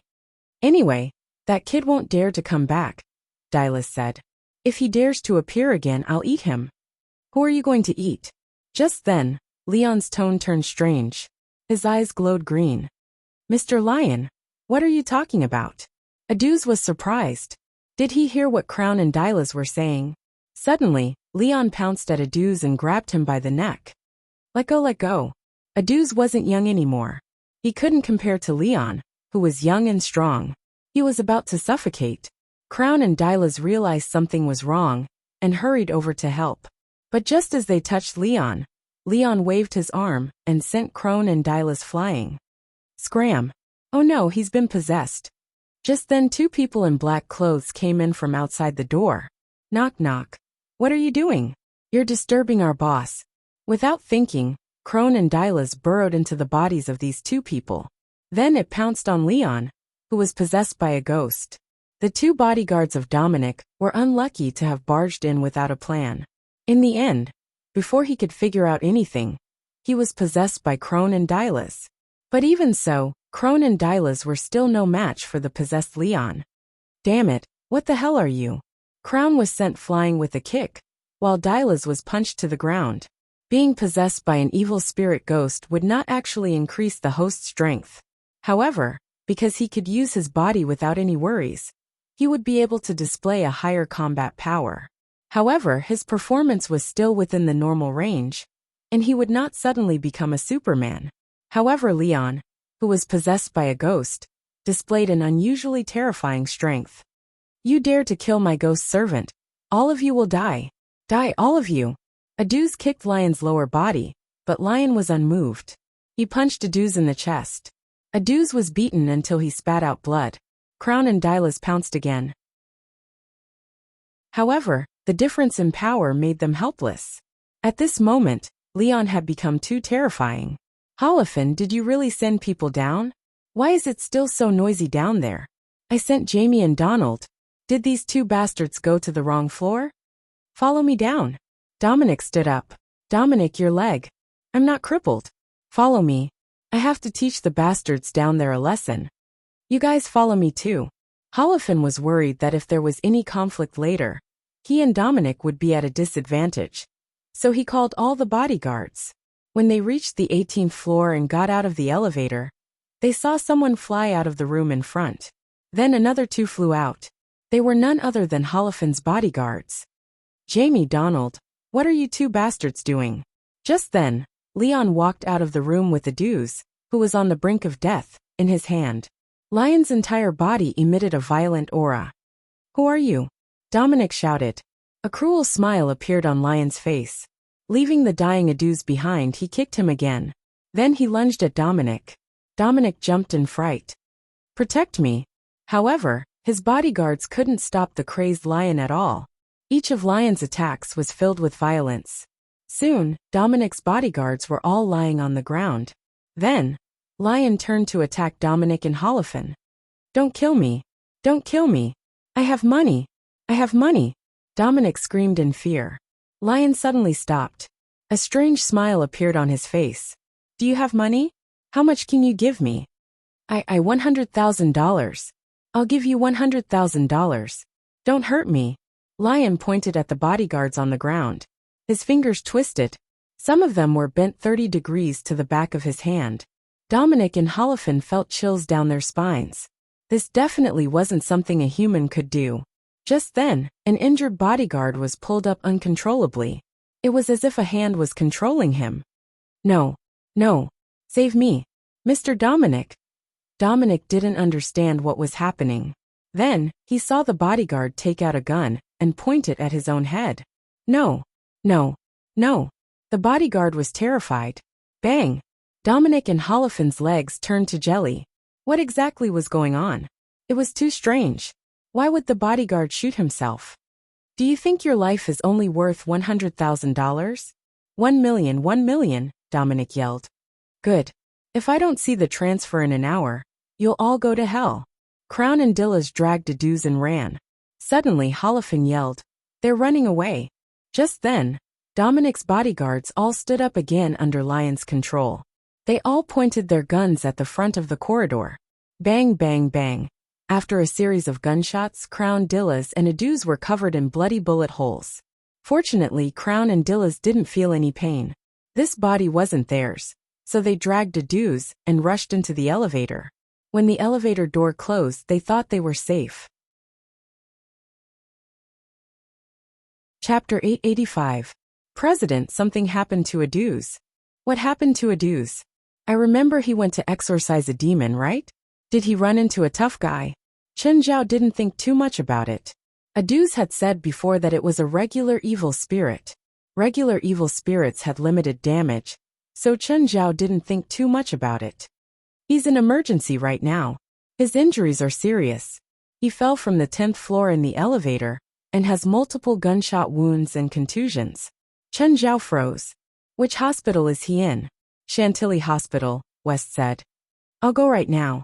Chen Zhao had always disliked his identity as the president and the supernatural organization. But when something really happened to his subordinates, Chen Zhao couldn't stay out of it. No matter how much he disliked them, they were his own people. Behind closed doors, he could say whatever he wanted. Beating or scolding was his own business. But if they were hurt by an outsider, he couldn't be nice. When Chen Zhao arrived at the hospital, everyone from the organization was there. They gathered at the door of the emergency room with a serious expression. Crown and Dillas were there too. Chen Zhao remembered that they'd gone out with the Aduz. You two tell me what's going on. Dillas and Crown told the whole story. Everyone gathered there. Dillas and Crown were trembling and huddled together. All the members of the organization were furious. Only Chen Zhao didn't say anything. The more Chen Zhao didn't say anything, the more afraid they were. Right now, Chen Zhao was like a volcano waiting to erupt. He could erupt at any time. Before we catch the real culprit, cancel the vacation and year-end bonus. Catch the culprit even if we have to turn all of Los Angeles upside down. President, the culprit is an evil spirit, right? West looked at Chen Zhao carefully. You rely on your brain to make a living. Think about it. Would an evil spirit stop attacking when that person says he'll pay? Only people need money. The one controlling the hotel manager isn't an evil spirit, but a spiritualist. Just then, the door to the emergency room opened. 2 doctors walked out of the surgery room. When they saw Chen Zhao, they were stunned. They knew Chen Zhao. He wasn't a doctor from this hospital. He was the Demon King here. Chen Zhao had many privileges here. Not that he could get any medical treatment here. It was because Chen Zhao could touch any patient at will. Chen Zhao had dealt with Chantilly many times. Therefore, they had a better understanding of the situation here. Many doctors here knew Chen Zhao too, such as the 2 in front of them. Mr. Chen. 2 doctors walked up to him. I want to know how the person inside is doing. Right leg comminuted fracture, left thoracic cavity damaged, 3 ribs pierced through the lung. But in time to save him, his life is no longer in danger, and his vital signs are stable. Although Aduz's injuries were severe, and he had many injuries, he had already recovered. Even the 2 emergency doctors were surprised that Aduz was able to pull through. Furthermore, there were no permanent injuries, which was a very miraculous result. Chen Zhao heaved a sigh of relief. It seemed like he didn't have to go to the surgery room anymore. Can we go in and see him? He's still unconscious. He'll need at least 3 days to wake up. Even if he wakes up, he'll be very weak and probably won't be able to speak. Chen Zhao nodded. Thank you. All right, let's disperse. Dyla's Crown, you two stay behind. When everyone left, Dylan and Crown knelt before Chen Zhao in fear. President, please forgive us. We were wrong. Get up, all of you. I don't blame you. Chen Zhao kicked Dylan and Crown away. Don't kneel in public. That's rude. Although they were both spiritual bodies, Chen Zhao still felt very awkward. President, you're not going to punish us? Shut up. Just then, Fer walked over from the corridor. From afar, she saw Chen Zhao standing at the door of the emergency room. He seemed to be talking to someone, but there was no one before him. Could it be that this fellow was mentally unstable? Chen, what are you doing? Hey Fer, why are you here? I'm working here. Why are you asking me why I'm here? I should be the one asking you this question. Why are you here? My friend's in the hospital. I'm here to take a look. Why were you talking to yourself just now? I've been acting in a movie recently, so I'm practicing my lines. Don't think that there's something wrong with my brain. And don't think that I have a split personality. The last time I was practicing my lines, a psychiatrist next to me just happened to think that I'm crazy. I didn't say anything. I'm busy. I'll leave now. Okay. Who's your friend? I'll help you take care of him when I'm free. He's still in the ICU. His name is Aduz. If he wakes up, call me. Okay. Chen Zhao walked out of the hospital with Dylan and Crown beside him. You too. Do you remember the evil spirit that controlled the hotel manager? Do you have any characteristics?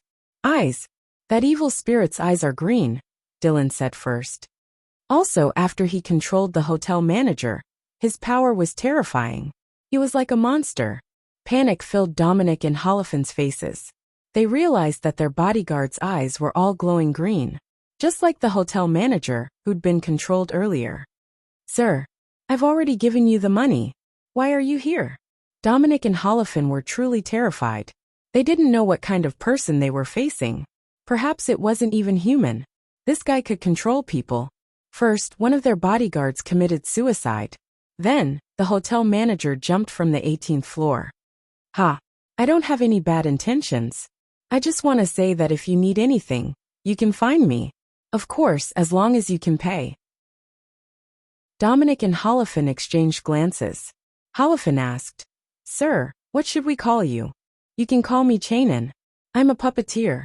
Sir, you can control people to do anything, right? Ordinary people like you, I can make you do anything. Then can you control a doctor? I need him to treat me. What's his name? Where does he live? I don't know. Chapter 886. Holofen, what are you waiting for? Dominic shouted. Yes. I'll go right now. Mr. Charnon, may I know how much it costs to control this person and treat me? Does he have to die? Charnon asked. Dominic's eyes flashed. He seemed to be hesitating. Of course, Holofen immediately shouted. Let him die a horrible death.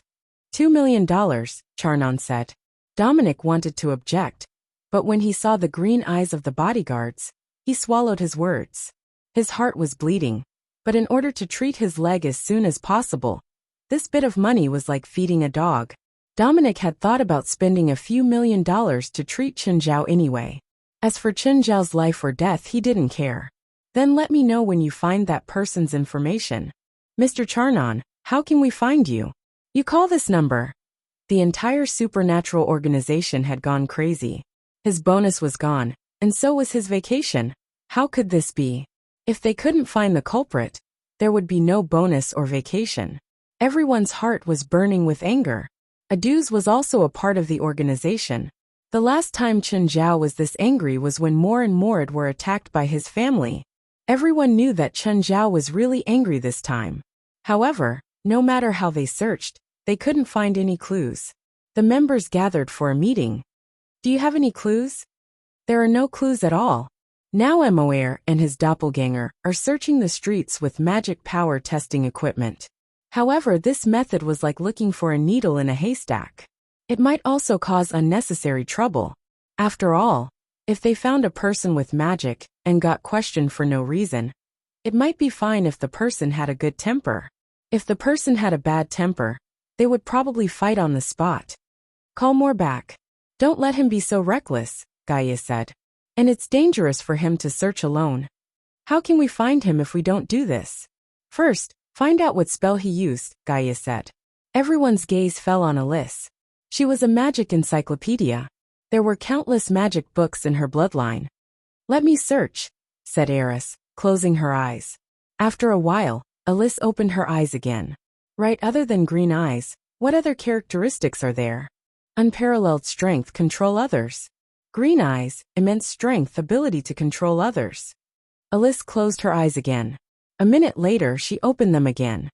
Found similar information. There are about 30 related spells. Right, there's also the ghost servant. Dillas and Crown were also listening. As one of the people involved, they could not stay out of it. Alice searched again. Finally, Alice found it. Puppet magic. Alice said. First, a ghostly servant puppet is created. Then, through branding magic, the ghostly servant is combined with the spellcaster. Just like a marionette, the ghostly servant can enter the body of a person without magic power at will. The controlled person will be able to exert power far beyond what they should have. However, it will cause great harm to the body. The spellcaster cannot be within 100 meters of the ghostly servant. Gaia said. In other words, at the time of the incident, the spellcaster was actually in the hotel. Is there any more information? You can see the strength of the ghostly servant controlled by the puppeteer from its eyes. Its eyes emit green light, so it's the lowest level ghostly servant puppet. Next is crimson light, so it's a high-level ghostly servant. There's also a type of puppet monster that emits black light. Gaia continued. Any more information? Puppeteers must have their own puppets with them. In other words, if we find a spiritualist traveling alone, it probably won't be the puppeteer we're looking for. We mainly look for those with more than one spiritualist. Then we'll look in this direction. We can't go alone. We need at least a team of 3, Gaia said. If we find a puppeteer, don't act rashly. Inform the other teams immediately, or Chen directly. Chen, what are you doing? There's a party at my house. Come and drink. Rasfa called Chen Zhao. I'm not in a good mood. I don't want to go, Chen Zhao said. What's not good? After a few glasses of wine, you'll forget all the unpleasant things. I don't want to go. Darling, did someone ask you to go out and play? If that's the case, then go ahead. Just then Fei Lai walked over.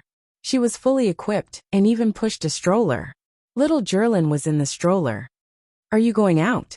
Chen Zhao asked. Yes, I'm going to take Jerlin shopping. Oh, then be careful, Chen Zhao said. Black Ma, White Ma, go shopping with Fei Lai. Black Ma and White Ma immediately ran to Fei Lai's side excitedly. Their favorite thing to do was to go shopping. Chen Zhao was the only one left at home. He'd wanted to play with Jerlin and then spend some time with Fei Lai, but they'd both gone shopping. Feeling bored, Chen Zhao also drove to Rasfa's house. When he reached Rasfa's house, Chen Zhao was stopped. The security guard at the door was new and didn't know Chen Zhao. Chen Zhao also drove a taxi and didn't have an invitation, so he stopped him at the door. After a call, Paul ran out and let Chen Zhao in. The security guard looked at Chen Zhao with a bitter expression. Were all rich people so pretentious nowadays? Who would know that you were a VIP if you drove a small truck? Chen Zhao was also dumbfounded by Rasfa's guests. He couldn't be bothered to talk to these strangers. He grabbed a bottle of wine and sat on the beach to bask in the sun. Hi. A girl in a bikini walked over. Her lower body was completely covered. She had long wavy blonde hair and a pretty face with some baby fat. The girl looked at Chen Zhao. Are you alone? Yeah. Do we know each other? Chen Zhao asked, glancing at the girl.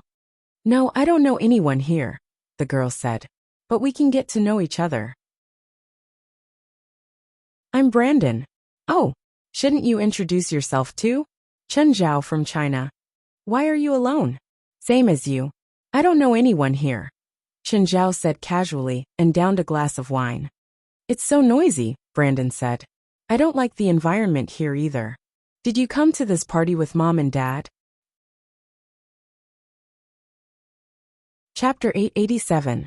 Judging from her figure, her 36D breasts were indeed a sign of maturity. But what's with this baby face?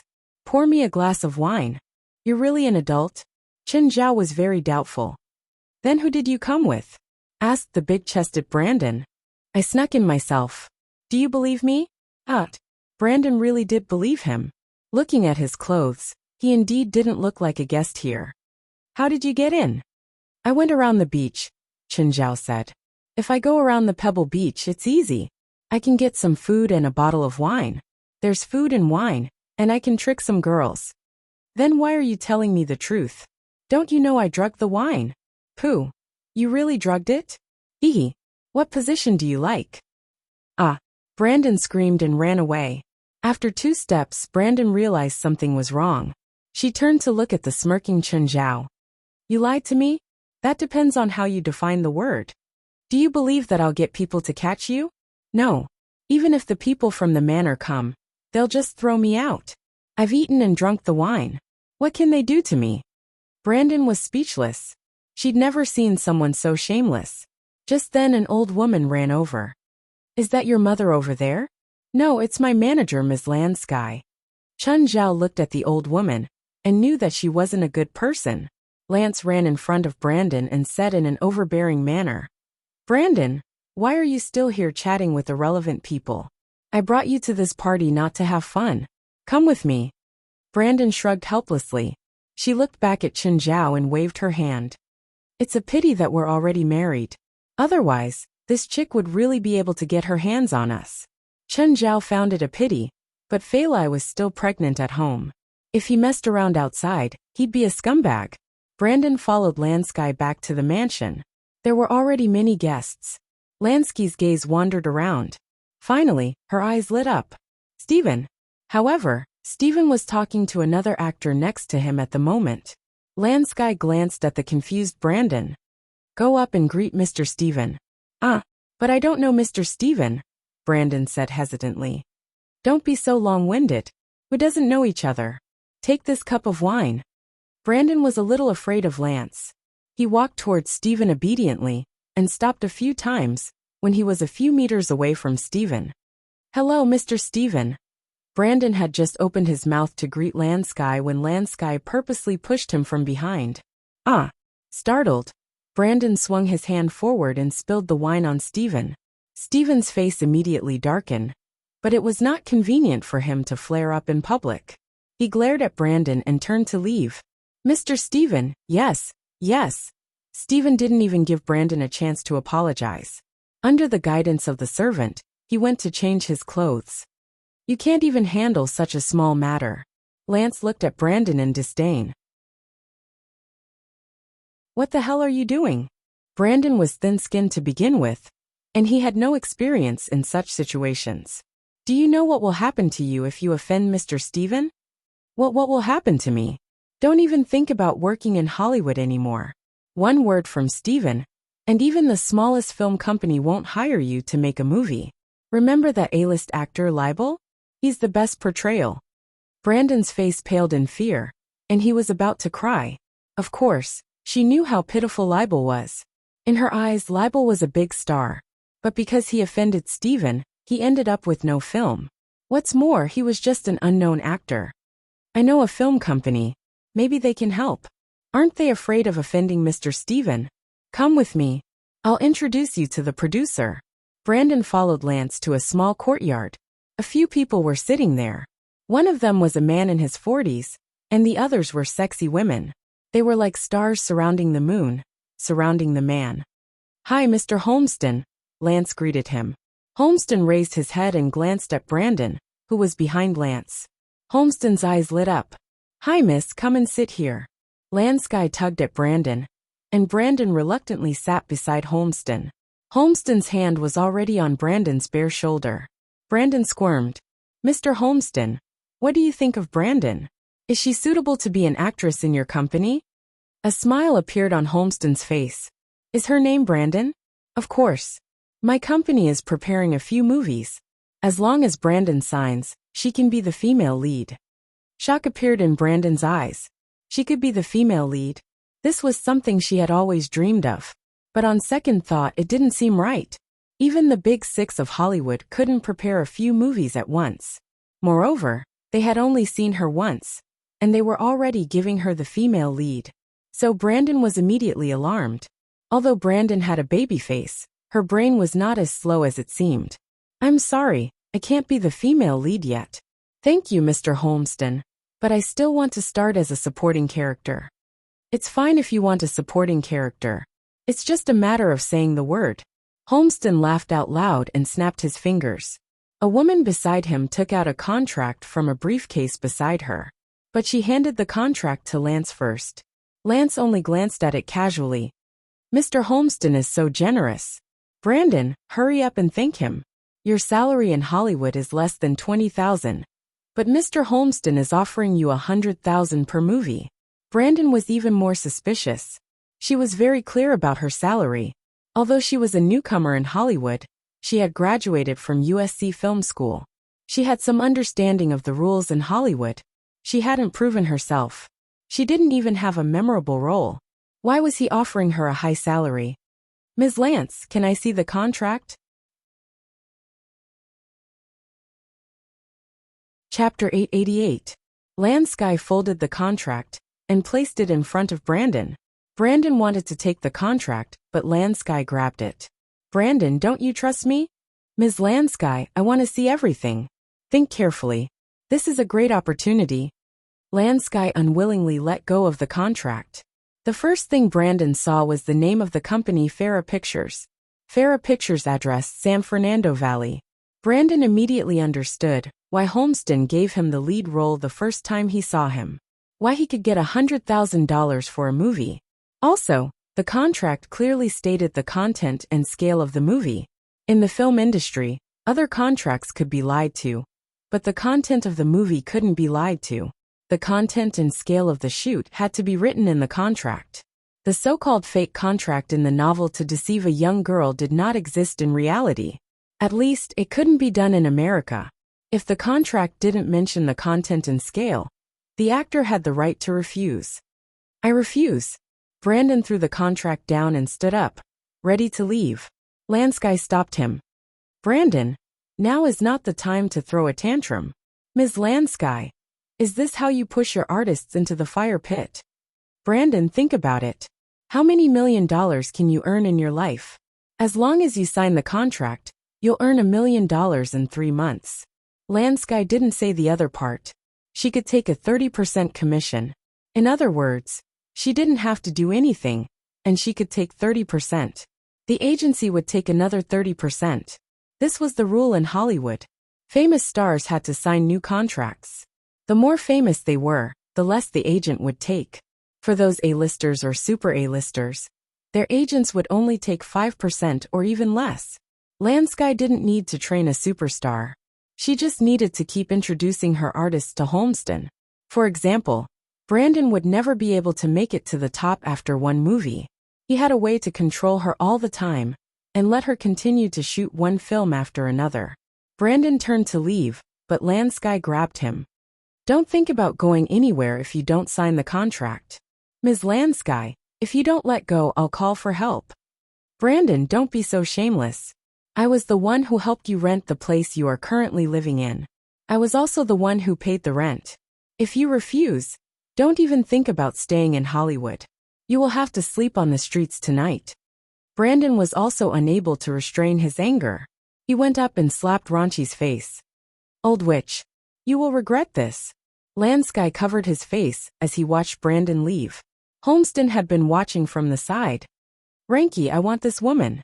Get her for me. Yes, Mr. Holmeston. I will take care of her. Brandon left the small courtyard. The more he thought about it, the more wronged he felt. In the distance, Chun Zhao was still sitting on the beach. Brandon walked toward Chun Zhao. Chun Zhao looked up and saw that Brandon had returned. But from the looks of it, she seemed to have just cried. Brandon, did you drop your phone in the toilet? Biting his lower lip, Brandon sat beside Chen Zhao. I was tricked by that old witch. She wants me to go to San Fernando Valley to film. Chen Zhao looked Brandon up and down. Are you going? If you go, I'll buy your DVD.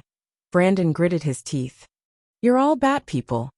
Just then Lansky came again. Brandon, come with me. Do you think I'll be tricked by you again? Brandon looked at Lansky in disgust. You don't have to come with me. As long as you have $500,000, Lansky said. Why should I take out $500,000? In the contract you signed with the company there's a rule. If an artist doesn't cooperate with the company's work opportunities and treats them negatively, the company has the right to pursue legal responsibility and compensate for the resources and losses the company has invested. When did I treat my work negatively? If I say you do, you do, Lansky said arrogantly. Lansky said arrogantly. Come back with me and sign that contract. You will also have a chance to be a big star in San Fernando Valley. This sentence could only trick young girls. Perhaps some women who dared to come to Hollywood were stupid, but they were definitely in the minority. If they accepted a film in San Fernando Valley, they'd be far away from mainstream movies forever. For an old fox like Lansky, it was too easy to control an artist. Before signing Brandon, she'd already made up her mind. That was why she'd set a trap in the contract.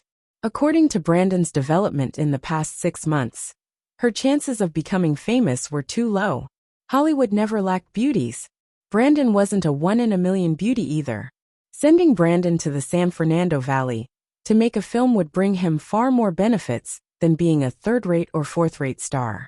Unless Brandon became an A-list star, she wouldn't be able to bring much money to Lansky. Rather than letting Brandon fight for a hopeless future, of course, it was more tempting to have short-term benefits. Anyway, I won't sign that contract. Brandon was determined. That's not up to you. Chen Zhao felt like he was watching a play. It was like a pimp forcing a girl into prostitution in ancient times. Just then, Holmeston arrived with 2 bodyguards. Lansky, you're still not done. Give me some more time, Lansky said hurriedly. I'll be done soon. No need to be so troublesome. Transfer her contract to my company. Lansky couldn't help but smile. Then the price. $300,000. Brandon's face paled immediately. There were many ways for a rich person to deal with a poor person. For example, this kind of direct purchase of the management contract, which was the so-called transfer of artists. If both parties were on equal footing, or the artist was powerful, this method clearly wouldn't work. But for an artist like Brandon who owed the company money in name, the company could easily sell her to someone else. Just as Lansky said, if Brandon wanted to terminate the contract, she'd have to pay the debt that she didn't have first. You can't do this. This is fraud. Brandon said with her limited legal knowledge. You can't transfer me to another company without my permission. Chapter 889. Miss Brandon, can you come with me now? I think we still have some contracts to sign. After all, our company cares a lot about new artists. Holmeston reached out to grab Brandon, but another hand grabbed Brandon's waist first. Brandon froze. Turning around, she saw that it was Chen Zhao. Sir, let go of our company's artist. Holmeston looked at Chen Zhao. Your company's artist? Chen Zhao looked down at Brandon. Are you their artist? Brandon lowered her head. She didn't dare to reply. Yes or no? To her. These were all consequences that she could not bear. Sir, you want to steal my woman? Do you know who I am? No. Let me introduce myself. Chen Zhao shrugged. Holmeston's face darkened. Chen Zhao's words made him feel insulted. Do you believe that I'll make the women in your family appear in some movie scene in San Fernando Valley? Then do you believe that I'll make you walk out on your knees? Chen Zhao's expression turned cold. Then I'll see how you'll make me walk out on my knees, Holmeston said with a cold smile. Just then, a mocking voice came from behind. I'll give you $100. I bet this guy will leave on his knees. Everyone turned around and saw that Rasfa and Stephen were walking over. Then I'll give you 200, Stephen said. I bet he won't even be able to kneel. Mr. Stephen. Mr. Rasfa. How did you? Holmeston's expression was strange. Did Chen Zhao know Rasfa and Stephen? Rasfa, you know him? I'm not familiar with him, but I remember that his mother's name is Darlene. She was pretty when she was young. Rasfa's voice was rather loud. Really? Holmeston's expression turned awkward. After all, no one would be happy to have someone talk about their mother in front of them. But more importantly, he couldn't offend Rasfa. Rasfa was the CEO of PLM Films. Holmeston, on the other hand, was only in the San Fernando Valley for porn. He was naturally shorter than Rasfa. Moreover, PLM was one of the 6 major Hollywood companies. The two parties didn't seem to have any intersection, but most of their distributors and channels overlapped. Some distributors might not only release regular movies, but also some movies from the San Fernando Valley. What if Rasfa told the distributors to choose PLM's movies, or his company's movies? Therefore, those distributors would undoubtedly choose PLM movies. After all, there were many film companies in the San Fernando Valley, and Holmeston Films was not a big company. Rasfa could deal with Holmeston easily, just like how Holmeston could deal with Brandon easily. As for Stephen, he might not be as rich as Rasfa, nor was he in a high position. However, his influence was probably greater than that of the president. If Stephen wanted to deal with Holmeston, all he had to do was say something in the media. The consequences would be disastrous. No one wanted to provoke Stephen. Brandon, on the other hand, was shocked. She did not understand why Rasfa and Stephen would stand up for her. Moreover, he had splashed the wine on Stephen. Mr. Rasfa, did I offend you? What did you do in my house and at my party? Rasfa's eyes were like torches. Rasfa knew exactly what Holmeston had done in his territory. In the past, he was too lazy to argue with Holmeston. But now, Holmeston had actually offended Chen Zhao. As Chen Zhao's staunch allies, Rasfa and Stephen would definitely not be indifferent anymore. Mr. Rasfa, I apologize for what I did before. I promise I won't do it again. One should lower one's head when needed. Holmeston felt that it was not shameful to lower one's head to Rasfa. What else? You still haven't apologized to my friend. Rasfa looked at Holmeston. Him. Holmeston's face darkened even more. What right does he have? Stephen, how many years do you get for selling and tricking women in America? Chen Zhao asked. As long as you're convicted, at least 10 years, Stephen said. Contract fraud is also considered as selling and tricking women. Chen Zhao received a satisfactory answer. Mr. Holmeston, I think you'll have a pleasant 10 years in prison. I don't have a contract to buy her, so what you said doesn't work. Cold sweat beaded on Holmeston's forehead. Then you'd better pray that this is your first time. If you've done the same thing before, I can send you to jail, Stephen said. Mr. Rasfa, do you really have to kill me? Holmeston gritted his teeth. You said something you shouldn't have, my child. Rasfa smiled like a benevolent elder. Everyone should be responsible for what they do and what they say. Sir, I apologize for what I said just now. I'm sorry. Chen Zhao smiled. How about this? Go to the sea, swim past the buoy, and then swim back. Then I'll forgive you. Holmeston looked at the sea that Chen Zhao was pointing at. The buoy was about 150 meters in the sea. It wasn't far. Really? Holmeston thought that he had good stamina. This distance wouldn't trouble him at all. Of course. Mr. Rasfa, do you mean what he said? Of course. Holmeston took off his shirt and rushed down the beach, jumping into the sea. But Holmeston didn't swim for long, before he felt something bite his leg and drag him into the water. Seeing Holmeston's appearance, Rasfa and Stephen knew what had happened to him. This beach had always been plagued by sharks, but after Amon's arrival, all the sharks disappeared. Other than sharks, there was nothing else that could attack Holmeston on this beach. Oh no, the boss is in trouble. Seeing this, Holmeston's 2 bodyguards immediately wanted to go into the sea to save him. There seem to be sharks on this beach, Chen Zhao said calmly. You too, are you sure you want to go into the water? Chen Zhao's words dispelled the 2 bodyguards' thoughts. Brandon looked at Chen Zhao. Right now, she only felt that Chen Zhao was the demon. He knew that there were sharks here, but Holmeston still went into the water. He was simply trying to kill Holmeston. Chen, don't kill him, Rasfa said. Chapter 890. Stephen and Rasfa could see it too. If Chen Zhao wanted to kill Holmeston, he would have died long ago. He'd been floating for more than 10 minutes, but he wasn't dead yet. Chen Zhao indeed didn't want to kill him. He only wanted to take half of his life. Finally, maybe Holmeston found a chance, but he swam toward the shore like crazy. Amon didn't continue chasing him in the water. Holmeston finally swam to the shore. He lay on the ground panting. Chen Zhao stood before Holmeston. Looks like you didn't complete my request. There's a monster in the water, a monster. Holmeston couldn't see clearly what it was in the water. Amon was too big, and Holmeston was in a state of panic and fear.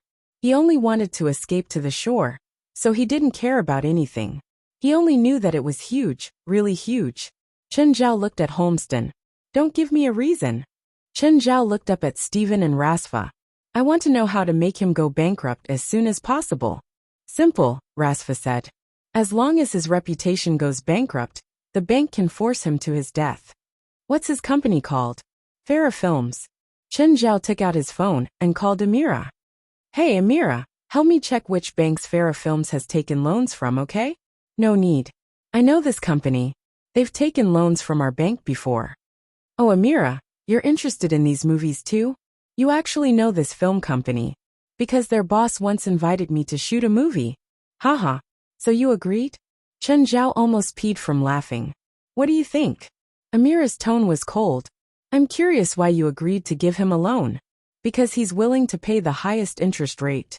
Then I'm warning you to collect the debt quickly. If you're late, it'll be bad debt, Chen Zhao said, chuckling. You have a grudge against him? Huh? Holmeston pounced at Chen Zhao with a roar. He took out a stone from somewhere and smashed it toward Chen Zhao's head. Ah! Chen Zhao screamed and fell to the ground, holding his head. Ah! Chen Zhao screamed and fell to the ground, clutching his head. My head! My head! I'm going to kill you! Kill you! Holmeston smashed Chen Zhao's body a few times. Suddenly he came back to his senses. What did I do? Someone come quickly! Rasfa yelled. Capture him! Call the police! Call the police! The servants in the manor heard Rasfa shout, and immediately rushed over. Let me go!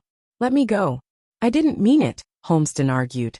Take him to the police station, Rasfa said. And call an ambulance. Stop screaming. Stephen walked up and kicked Chen Zhao. Asshole, you didn't act this well on set before. Chen Zhao moved his palm away and looked around. How was my acting? Rasfa went up to check on him. Chen, are you okay? You idiot. Think about it. If Chen couldn't even beat a piece of trash, how could he have fought those bandits? Rasfa thought about it and realized that he was indeed stupid. Both times Chen Zhao attacked, he had killed all the bandits. Many had died in his hands. He actually thought that Holmeston had hurt him. Chen Zhao looked at Brandon and Lanqi. Brandon, are you still going to be an artist under her company? Brandon immediately shook his head. Brandon looked like a naive and sweet girl. But in reality, she wasn't dumb at all. The man before her had made Holmeston bankrupt with a few moves. He might even go to jail. Clearly, Lanqi couldn't afford to offend him. If she didn't seize this chance to get rid of Lanqi, when would she? Bring me her contract. Chen Zhao looked at Lanqi. Right now Lanqi was so scared that her limbs were cold. She could be strong in front of Brandon.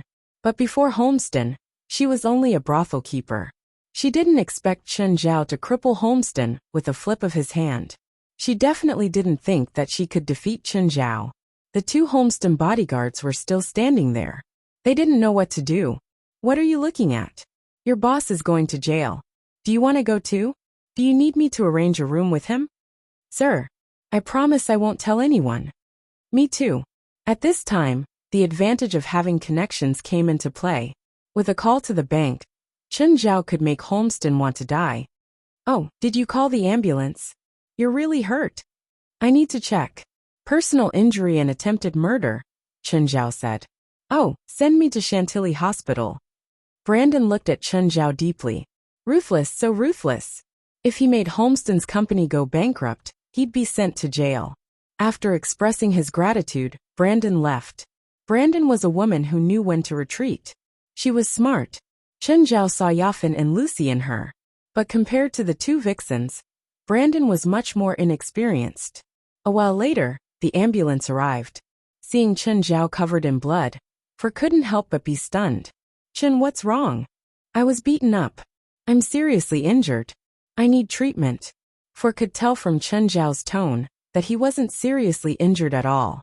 His bloody face did look scary, but his expression was so indifferent. He didn't look like someone who was injured at all. Then the ambulance took Chen Zhao away. Fur used alcohol to wash the blood off Chen Zhao's face, but she couldn't find any wounds. Where's your wound? Don't worry about where it is. Anyway, when we get to the hospital, you can check my injury. Fur's face darkened. Don't expect me to give you false testimony. Judging from Chen Zhao's attitude and the fact that he wanted to check his injury, he was clearly trying to trick her. I don't need you to give me false testimony. I just want the injury check. You're not injured, right? I know how to make it look like I'm injured. Even if I pass the hospital's check, I can get a report. Who on earth offended you? Someone who shoots porn, Chen Zhao said. Fur couldn't be bothered to cooperate, but she still followed Chen Zhao's request and sent him for the check. Especially the brain concussion and trauma examination that Chen Zhao had specified. Fur muttered to herself. She had no idea how that person had offended Chen Zhao. Chapter 891. Why aren't you going back? Fur looked at Chen Zhao, who was still sitting on the walkway. Not only that, but his head was also bandaged. There were even 2 drops of red liquid on the bandage. Are you afraid that people won't know your head is injured? I plan to stay here for 2 days. What kind of grudge do you have against that person? I don't know what you're talking about. Look at the bandage on my head. I have a concussion. I need to stay here for observation. Val rolled her eyes. To be able to say that so smoothly, you don't have a concussion, my ass. It wasn't her first day knowing Chen Zhao. She knew Chen Zhao like the back of her hand. Then why are you sitting here? Just then a nurse walked over. Mr. Chen, your hospitalization procedures have been completed. Please follow me. Thank you. Chen Zhao left with the nurse's help. Fur patted her head. She took out her phone and called Fei Lai. Fei Lai, aren't you going to control your man? What happened to Chen? He's in the hospital now. Hospital? Did he steal business from your hospital again? No, he's here to do business, Fur said. He's in the hospital now. Huh? Chen Sheng is sick? Or injured? No, he's just bored and wants to stay. Fei Lai was speechless. Dominic sat in the orthopedic consultation room. Holofin stood beside him. Mr. Dominic, your leg injury is very serious. It's been a while and the wound is showing signs of infection. I suggest you stay in the hospital immediately. If I stay in the hospital, how long will it take for me to recover? At least 2 months. Plus, your injury is a bit complicated. Including the recovery period, it might take 3 months. What? 3 months? Dominic stood up abruptly, but when he moved, his thigh felt as if it was being pricked by needles. Doctor, does your hospital have any orthopedic specialists? Holofin asked. Dominic wants the best, the doctor answered calmly. Mr. Dominic, I'm the best orthopedic specialist in this hospital, the doctor answered calmly. He knew that the person before him was a famous football player in Europe. Thus, he was rather calm and restrained. There was another doctor who said that my injuries would heal in a month. That's impossible. The recovery period of a muscle strain takes a month. This involves a very complicated muscle growth rate. Although there are some special drugs that can speed up muscle growth, it's impossible to shorten the time by half.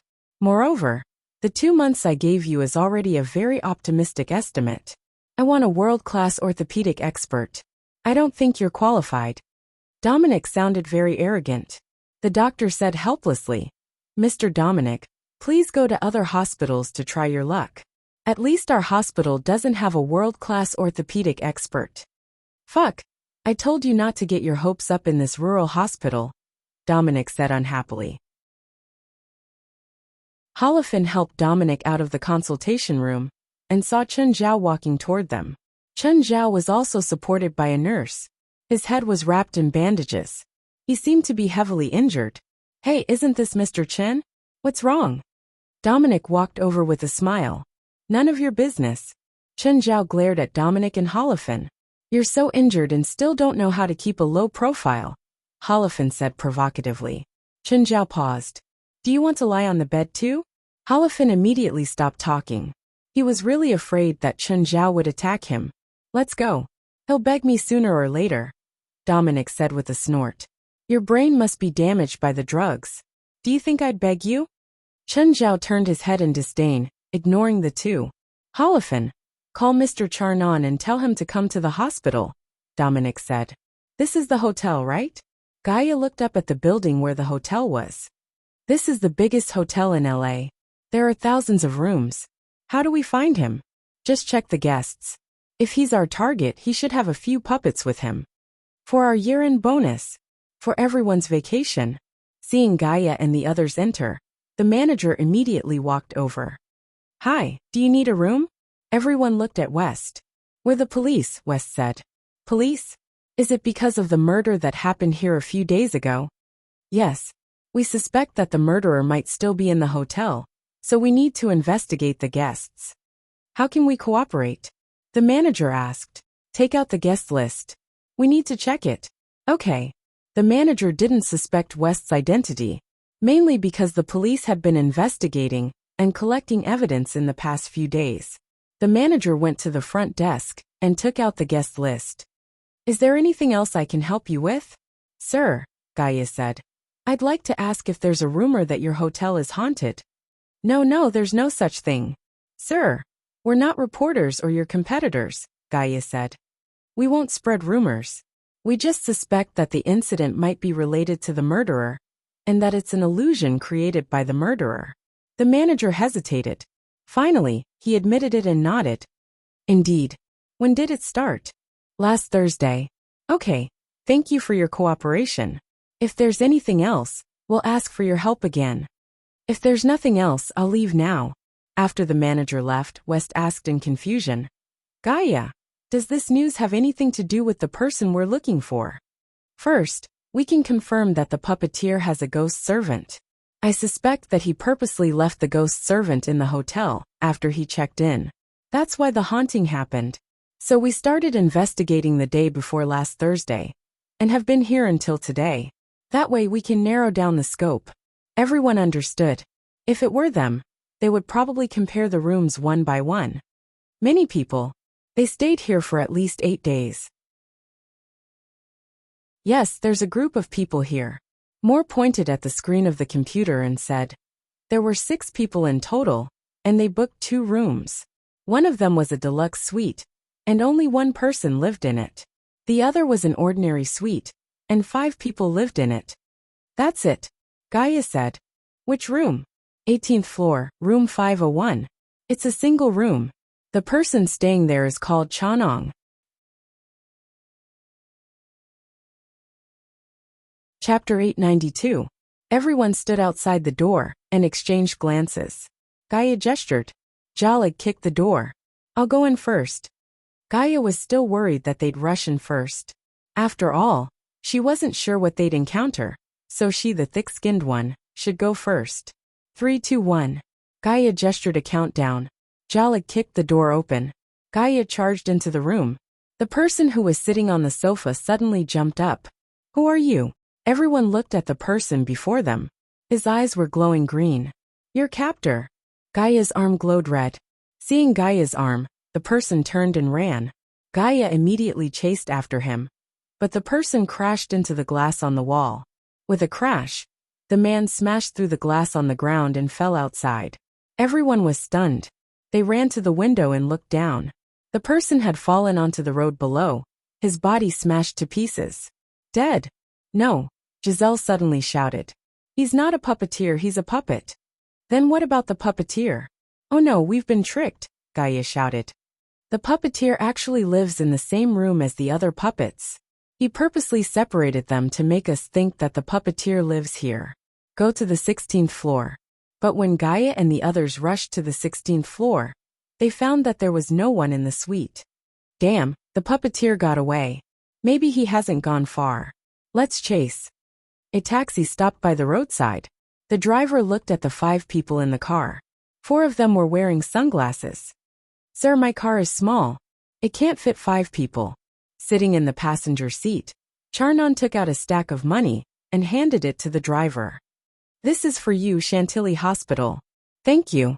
Seeing how generous they were, the driver didn't say anything else. Charnon's phone rang again. It was from Dominic. Picking it up, Charnon said, "I'll be there soon." From the rearview mirror, he could see Gaia and the others rushing out of the hotel. Charnon's lips curled up. He had long since gotten used to the process of being teased like a cat playing with a mouse. But no one had ever been able to catch him. It was because of his cautiousness and carefulness. On the road in front of the hotel, Gaia and the others split up and searched on both sides. After searching for a long time, he still couldn't find anyone, so he could only return to the front of the hotel. "How is it?" "No, not at all." Everyone was disappointed. This was the closest they had ever come to finding the real culprit. But after this, it would not be so easy to find that puppeteer again. By the way, there are surveillance cameras in the hotel lobby. You can watch them. Everyone returned to the hotel, found the lobby manager, and retrieved the surveillance footage. "These are the 5 people living in room 501 on the 16th floor. The lobby manager pointed at the people in the surveillance screen.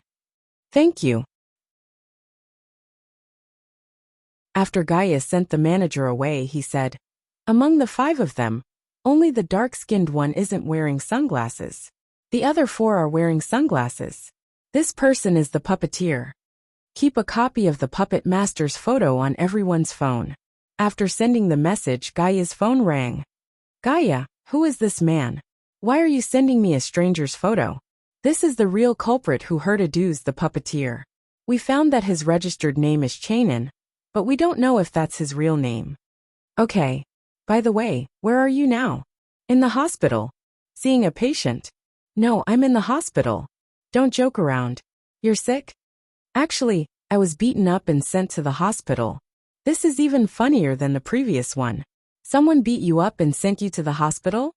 Gaia listened to Chen Zhao's voice. It was full of energy. He didn't sound sick or injured at all. "Okay, I'm just bored, so I came to the hospital for 2 days." With that, he sent a selfie to Gaia. Gaia burst out laughing when she saw it. Everyone gathered around and saw Chen Zhao's selfie on Gaia's phone. They all looked at each other. West yelled in shock. "The president is injured? Who did it?" "No way. Did some terrifying existence come to LA? Even the president is injured. How terrifying is it? Is it too late for me to leave the supernatural organization now?" Gaia looked at the embarrassed people. "If you go visit Chun with flowers and fruits, maybe he'll be in a good mood and give you your year-end bonus." "Ah, that makes sense. Then let's go visit the president now." Everyone rushed to the hospital in a swarm.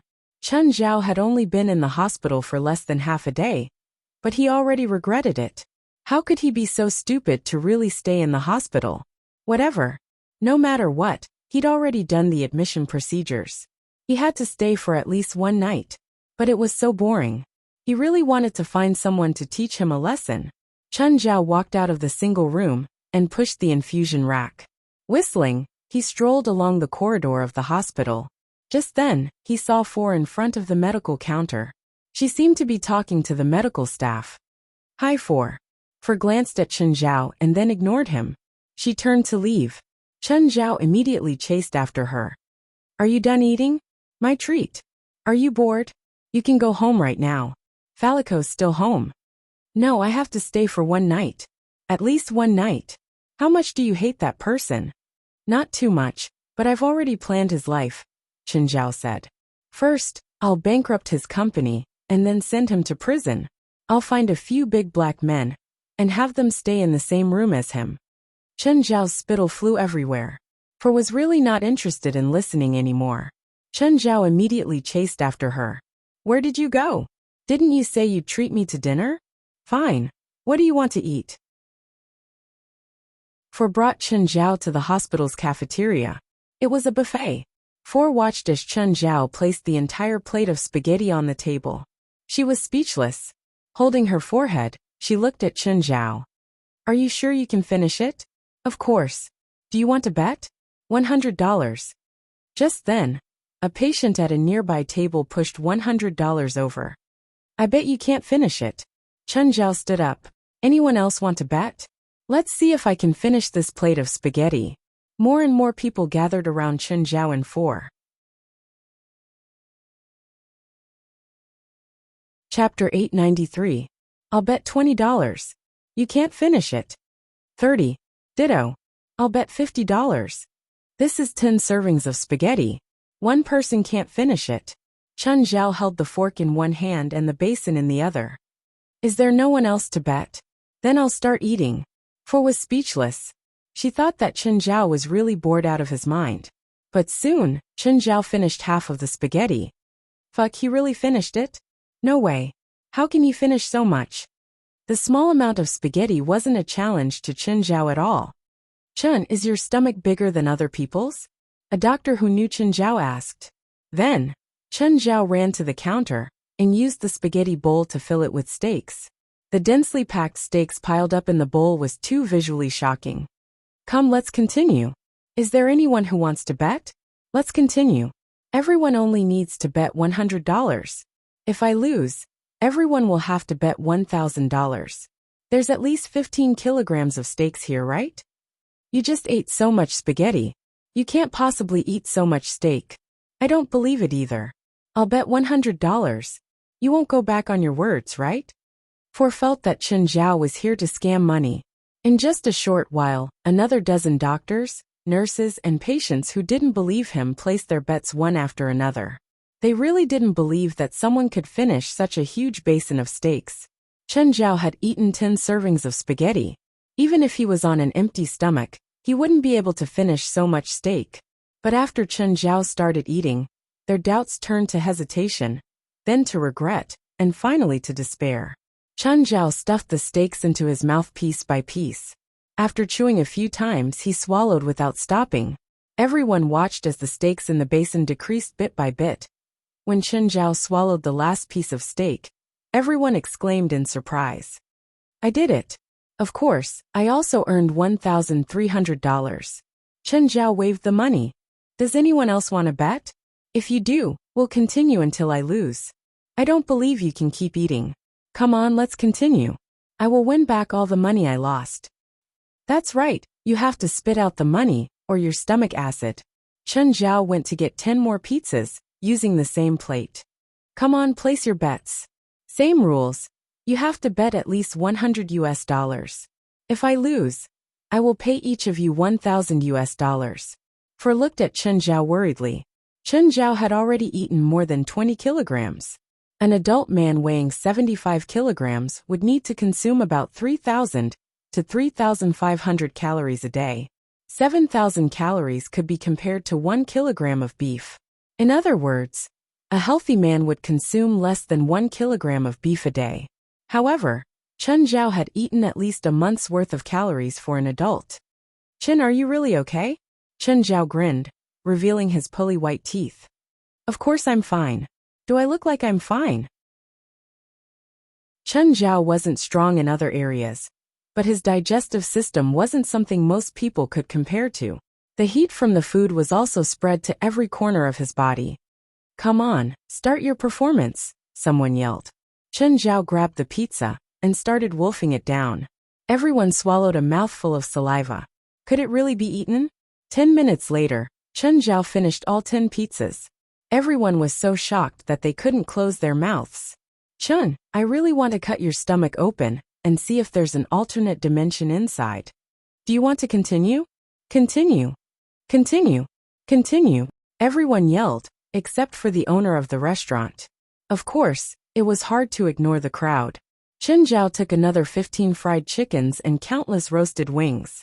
Anyway, he filled the entire basin. I'll pay $10,000. A rich patient yelled. I don't believe you can finish this basin. Cash or check? Chen Zhao asked. Here's the check for $10,000. The bearded patient was generous too. He placed the check before Chen Zhao directly. Chen Zhao had cheated a lot of money already, so he didn't ask anyone to bet anymore. As Chen Zhao ate, he looked at the food counter. The waiters are putting the food away. Fuck, this is a buffet. They can't do this. 4 was speechless. Can't you finish the food in front of you first? You still have time to look at other places? Yes, you can't do this. Chun, I think you'll be blacklisted by this buffet. The waiters looked at the crowd helplessly and could only stop what they were doing. They stared at the manager, who waved his hand. Soon, chicken bones piled up in front of Chun Zhao. Chun Zhao picked up the check. Waiters, can you bring me the 2 roasted lamb legs hanging there? Everyone exclaimed again. The 2 lamb legs were at least 15 kilograms each. You can still eat. The bearded patient looked at Chun Zhao in disbelief. Not just him, everyone else had the same expression. It was as if they were looking at a monster, a glutton that would never be full. I plan to finish all the food in the restaurant. Chun Zhao grabbed the roasted lamb leg that the waiters had brought over and started biting. As he ate, he said, "If you haven't eaten yet, you better eat some too. Otherwise, don't blame me if I finish everything." Everyone roared with laughter. But seeing Chun Zhao wolfing down the food, they all picked up their food too. While eating, they watched Chun Zhao's performance. Chun Zhao looked like a clown trying to please the crowd, but he didn't care. There was nothing wrong with indulging himself once in a while. Chun Zhao tossed the 2 lamb legs on the table. He was still not satisfied. Chun Zhao filled another bowl with sushi and seafood. Seeing Chun Zhao eat like this, everyone felt their taste buds open, and their appetites increased. While eating, Chun Zhao taught them, "Don't eat too much. When you feel full, use your index finger to press below your ribs and belly button. If you feel pain, you have to stop, even if you think you can still eat. Are you in pain?" Chun Zhao pulled up his shirt and showed off his V-line. "Look at my stomach. Do I look full?" Everyone was speechless. Chun Zhao didn't even feel bloated. Did this guy really eat that much? Even 4 found it unbelievable. Just how much could this fellow eat? You're tuning in to the Li Mei's Wuxia Whispers YouTube channel. We're so grateful for your support. And don't forget to subscribe to join us on this incredible journey through captivating stories. Your generosity through donations truly makes a world of difference, as it's the primary source of revenue that allows me to expand and enhance this channel for you. Thank you from the bottom of my heart for being a part of this adventure.